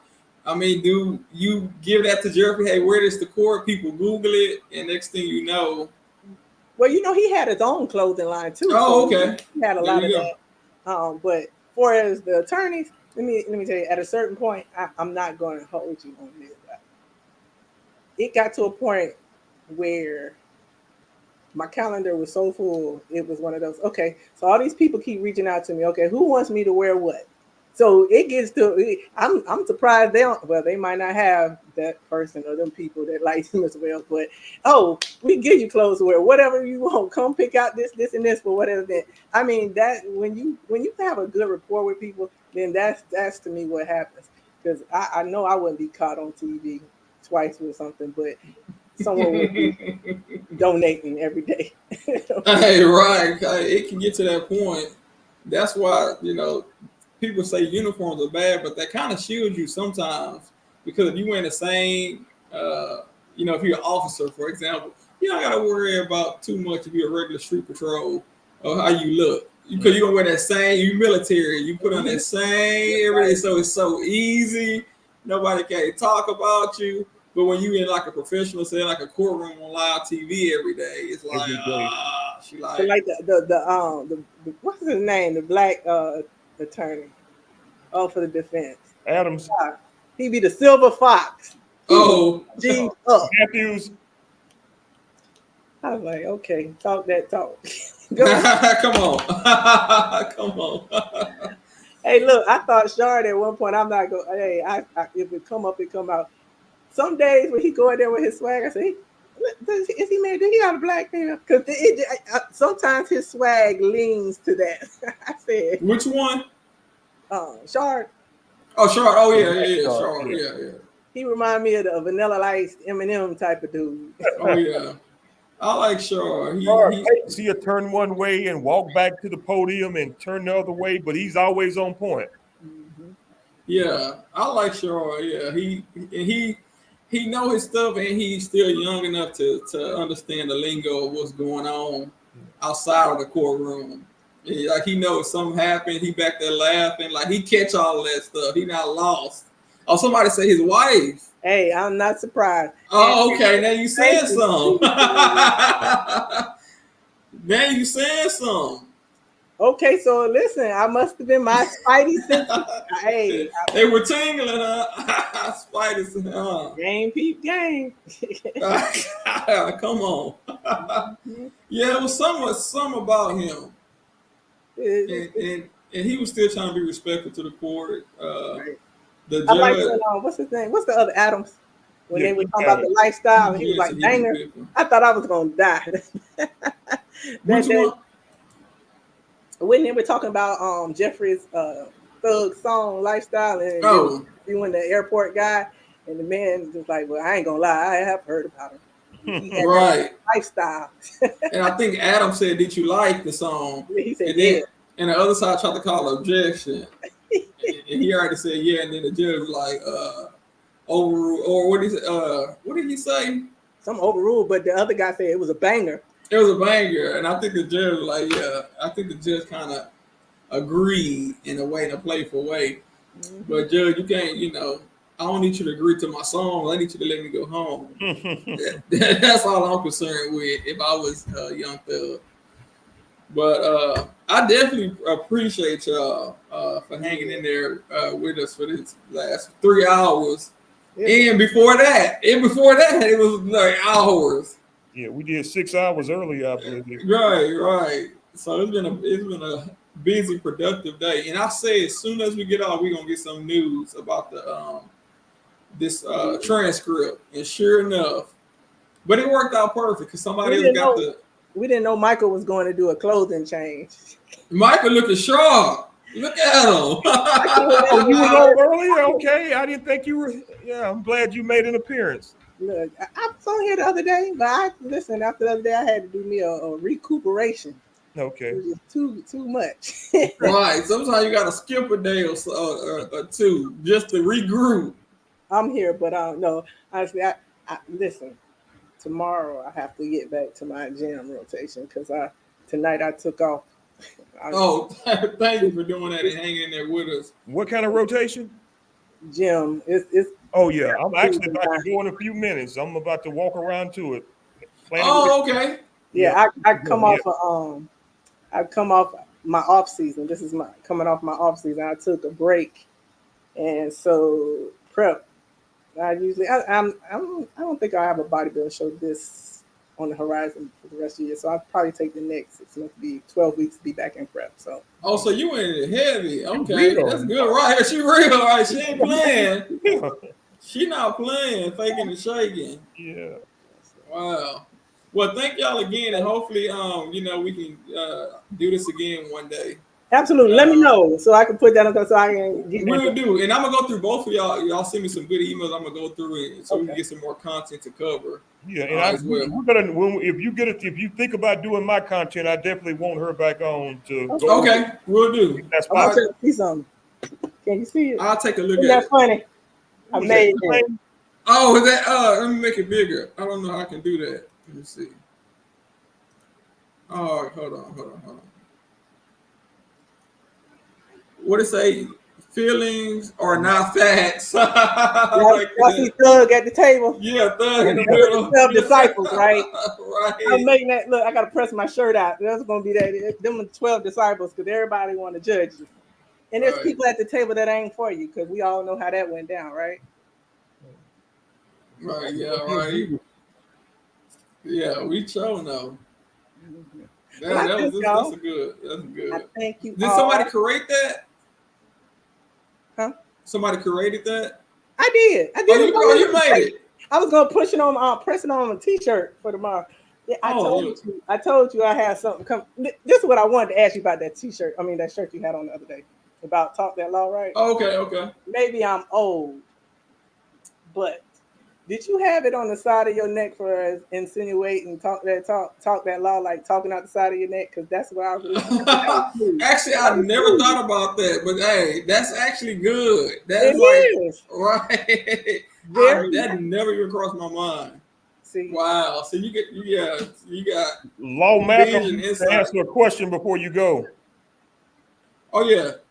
Oh, Law Malcolm. He's talking to. Okay, so the honorable will be something as a title that I have till I depart this world. I am not a judge. However, when you are elected and you're put in certain positions, you will be the honorable mayor. You will be the honorable this. You'll be the honorable that. And so that is where that part comes from. And I have been a police officer. That is true. And I have a couple of other hats I've worn. So I hope that helps you out. Okay, Law Malcolm. Works for me. All right, Law Malcolm been in here. You had one guy saying he wanted to marry you earlier, so. There was a guy. Jackie, somebody was it? Oh, okay. Well, yeah, it could have been. Yeah. And just for because I think a lot of times people on these people tuning in want to know, a lot of times, do we have the background to speak on this and to get everybody's perspective?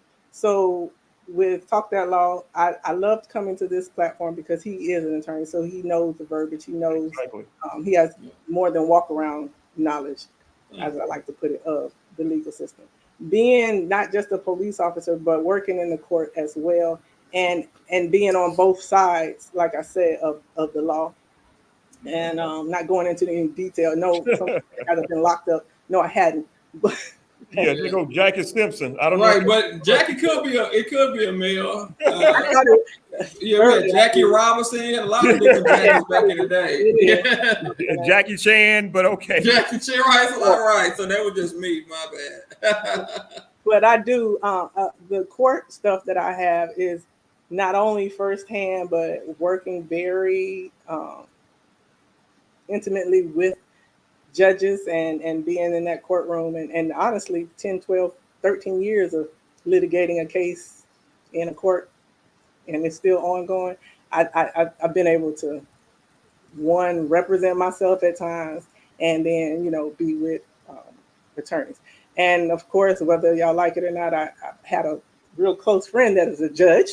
That you all know that y'all was just talking about. So, I got a good. And that was us and not you.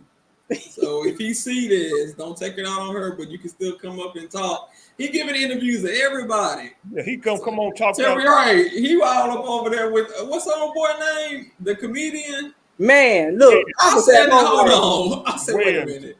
Yeah. Well, right. I said, now you go over there. Surely you can come over here. Dude, when he got up and lifted his legs in the vertical horizontal. I was done. I said, I know you lying.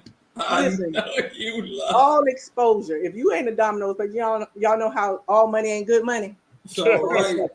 All exposure is not good exposure. And what's so crazy to me, to be honest with y'all, not get too far into it.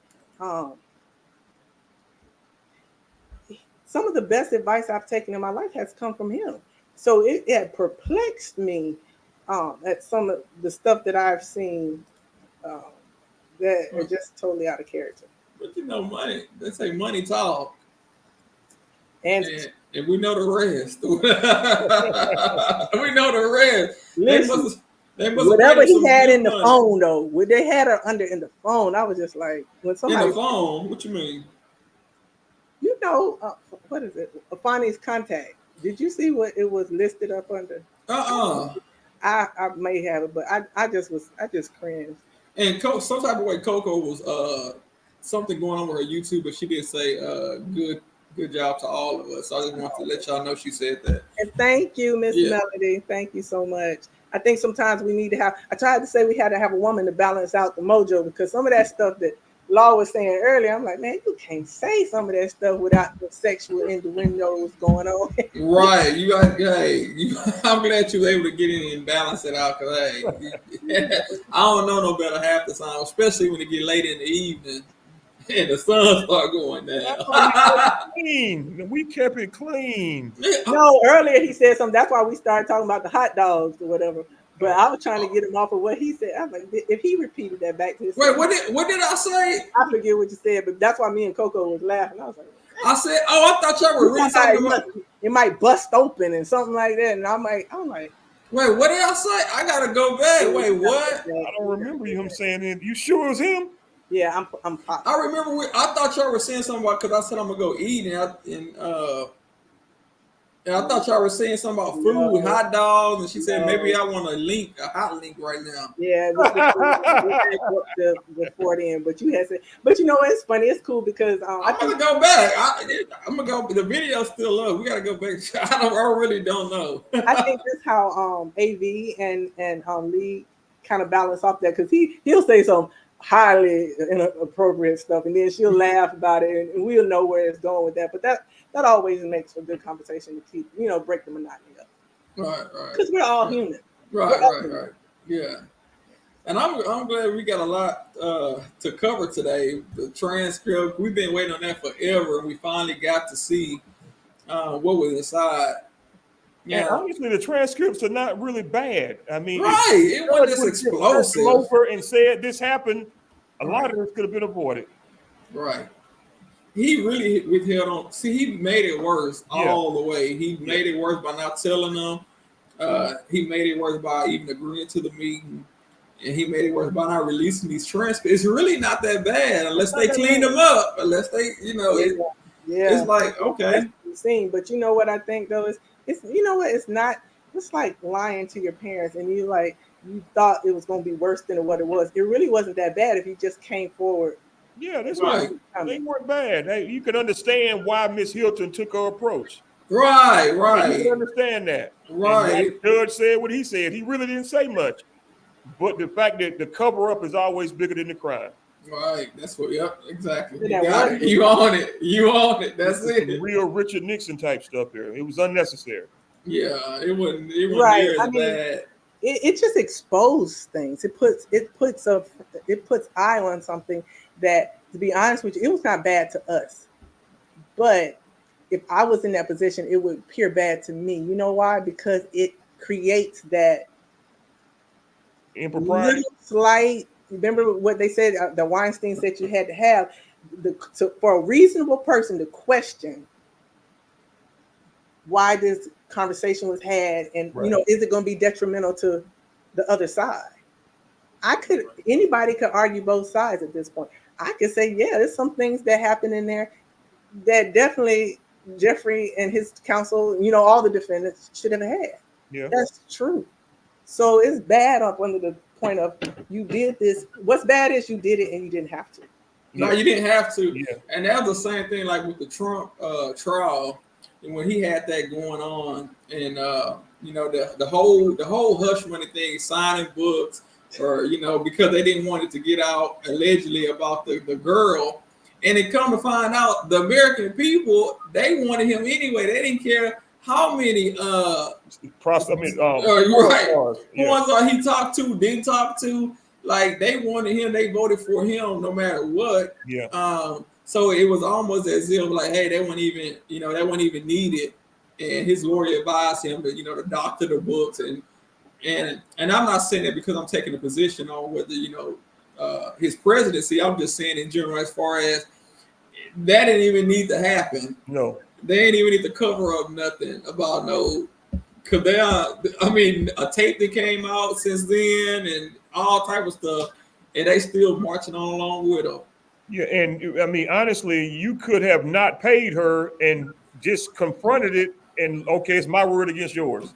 Right, left it alone. You left it alone, yeah. And now it led to all of these, these charges, unnecessary, all these extra charges and stuff like that. It's the same thing with the documents. Like Trump he hasn't read any of those documents that he kept at Mar-a-Lago. So why even keep them knowing you're not going to do anything with them? I believe in it, and I doubt he read them, and then we don't even know. He might not even knew because I can't imagine him packing his own stuff. They got teams. He's billionaire. Now who knows? I guess that's what we're gonna find. We're gonna find out when that trial comes. But I'll try to cover the trials based on what the evidence and the facts show, not the politics of it. Do I want him in office? Do I not? What are they saying he did? What are the facts, and then what is the law? Can you merge them two together beyond a reasonable doubt? And if you can't, then that's where my position is. But if you can, then that's a different story. I think Jackie, that's true. I do agree with that. I've always said this since day one, since I've been on here. Let's just look at the facts. Everything else is like icing on the cake at this point, and it can be sensationalism or not. However, these things are necessary. They have to happen. And the reason why it has to happen, if there's no exposure, if there's no putting an eye on things of this nature, then people continue to get away with it. It's business as usual. Yeah. So I know a lot of people say it doesn't take all this, or I honestly believe all these podcasts, all these different things going on, all of us speaking out is forcing people to look at these things. I don't care how positive, how negative. The more press this gets, the more circulation. Hey, they're playing videos in court of this.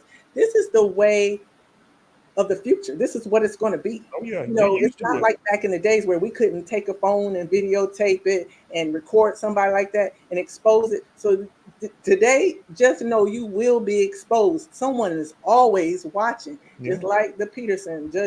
Guess what? Someone's always watching. They're videotaping. Let's not wait for a body cam to catch you, because guess what? That can be erased. It could be lost. By the powers that be, something magical, it cannot happen. But you cannot unalive all these live things going on. Someone has to look at it. It's just like a march. Someone's going to have to see those people out there advocating. So these things are necessary and they have a place. You just got to pick which place you want to be at to see it. Yeah. There you go. Y'all heard her. Did y'all hear that? Yeah. Hey, they put Michelle Obama for president. Hey, she would have my vote. I think she's got the strongest person that would ever stand a chance for a woman being president at this point. You think she might run later on? I think if she's anything like, I know how it is being in that thing. Sometimes you get tired. She's been in that public sector way too long. But however, her kids are grown now. Her kids are out, so that doesn't put as much, because when you're in these positions, your families, man, they suffer. I'm telling you. But I was looking at it, and to be honest with you, at what point in time do we get out of who voting for the worst of two evils? You understand what I'm saying? Or someone that their time has already passed. And so I think if we think who else is out there that has the experience, that's poised, that can carry that. Somebody say Cory Booker, best attorney, best politician. They kind of ran him off early. He went from New Jersey. Westmore is the guy. If somebody was running, that would be him. He checks all the boxes. And so, like I said, for women, I that day, if it has to be one that comes, because I'm not going to tell you, I haven't seen too many that I have seen that could really hold that. And maybe we'll get one in our lifetime. What about your homegirl, the one that went off on Marjorie Taylor Greene? Jasmine Crockett. Yeah, I like her. Yeah, Jasmine Crockett's still young in the game, in the politician game. Yeah, I like her. I can say she's kind of young. Only reason why I say Michelle, because she's been there side by side. When you're in that household like that, and how the things that he had to go through being the first, because being the first it's hell. I'm telling you. Somebody said Michelle got a lower approval rating than Biden or Kamala. I don't think so. I think not Kamala. Come on now. I don't think so. I've seen some, but like I said, she hasn't even expressed that interest. But what I'm saying, I think Kamala was. Maybe it was really bad. We never lost so much. I'm glad he let the case go. Yeah, that could be smoke and mirrors too. What's that? That Glanville let the case go. Somebody said he let the case go. No, how that go. Yeah. He probably had to let it go at the right time. So the next judge on the rotation is the judge he knows. Well, Glanville did this to himself. I mean, this is all on him. But what I'll say too is that you all know it comes to a point where sometimes you have to concede. You understand what I'm saying? Just to show face. At some point, at this point, when I'm looking at he probably went home with somebody else and checked all the boxes and said, wait a minute, this doesn't look like it's going to work in my favor. So this was the first day he looked at the defeated. How do I do this? How do I finesse this that look like I'm still going to give it up? Because I'm going to tell you this much from being an ex-military person. And if you military, as you say you military, once you're an officer and you take your position and you said, this is what I'm going to lead off with and this is what I stand on, then you fall on your sword for that. So I would have went down. This is my position. And if I believe in this, I'm not changing it to the end. I don't care who says what. So to me, having that mindset, if I had to shapeshift, it's because I knew I wasn't going to be able to come out in front of this. So what's the best way to save face? You should have let them go in the first place, just like McAfee. Let them go do whatever. So, and I think, come on, y'all know you got to have somebody at one point in your ear saying, is we going out the door with our head held high, or are they going to put us out of office looking like a fool? Because as a voted elective, politician, I'm telling you, you don't want to go and they put you out. Right. You want to go on your own. Yeah. Your own recognizance. Sign an OR bond. Coco has said, that's right, Yvette. Don't cut that out. Talk that law. What Yvette said about getting the information out. Side note, if Michelle run, I'm vote for her. She said, KK, I'm done. So you got a witness in the building out of Coco. She said if Michelle run, she gonna vote for it. It's not in the chat because she can't. Something's going on with her thing, but I see. Technically, yes. Kamala hasn't. already has been the first woman president. Oh, they say she running the show behind the scenes. Is that what we? That's what we read. She's been the first woman president. Let me just tell y'all something. Vice president and president is two different things. I don't share my position with nobody. I'm just telling y'all that. Y'all didn't learn from Glanville. He the HNI. I mean, not HNI. He the chief judge. He the chief judge. He's not staring that with nobody. Even if you the assistant, he's still chief. So I mean, yeah. Because if they had to vote her in, and you said that was the president, she just came on with the ticket. I'm just telling y'all that's how it is when people run for politicians. We just got them as a ticket. You know, you're a sweet mate. Right. But yeah, I don't know if she can, go on her own, once he's done. Somebody said, where can you find? You can email me and I can just send it to you. We had a lot of people nice enough to send it to me, including the Honorable Miss Yvette right here. She sent it as well. So Keisha Jones, you want to email me? My email's in the description. talkthatlaw@gmail.com, and then I'll send it to you so you're gonna be up all night trying to read it. I'm telling you, it's 56 pages. Yeah, and it's a lot going on.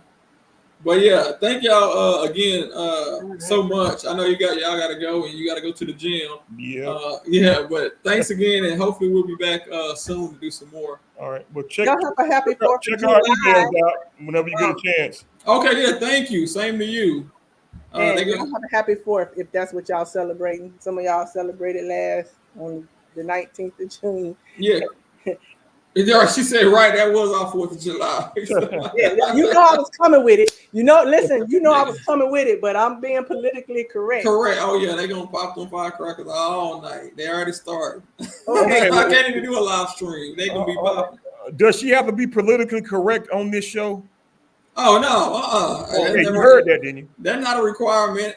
If that's the case, I can't even be here. Correct. Right. Okay, well then, look, now we know. Now we know. I don't think I have ever been politically correct. Keisha, talk that law. Talk that law, Keisha. Yeah. Look, yeah, right. Talk that talk. Talk that talk. She's gonna go to somebody else. She's gonna go to somebody else. I've done it before too. Like talk that talk. Talk that talk. Somebody say, why need for president? Hey, come let's on. go. You got you a real fan right there, Miss. Let me tell you something. Daniel. I rock with him. Super fan. I rock with him because guess what? It won't be the first time I'm the first in anything, so I know how to handle that position. Oh, right. Right.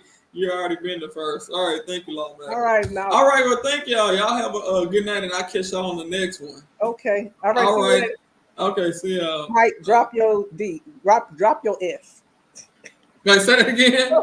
Say that again. Drop your S. She want to marry me and me take her last name. What? Oh. All right, good night, y'all. Okay. All right, good night. Bye, Coco. Oh, yeah. I'll tell her. All right, have a good one. All right, y'all. Hey, I forgot about Jiggy. I think Jiggy has something to say. Jiggy, are you still here? He might have already left. I think he wanted to close us out. He had something to say. Jiggy, are you gone? Jiggy, where you at? Somebody get Jiggy on the line right quick. He said he had something to tell us about, I think, Woody.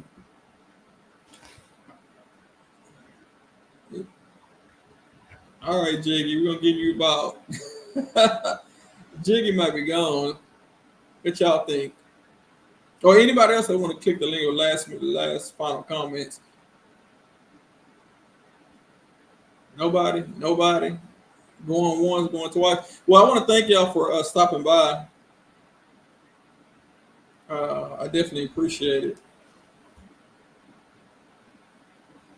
And the ones that, if y'all don't mind liking the video on your way out, and the ones that want to come back, subscribe to the channel.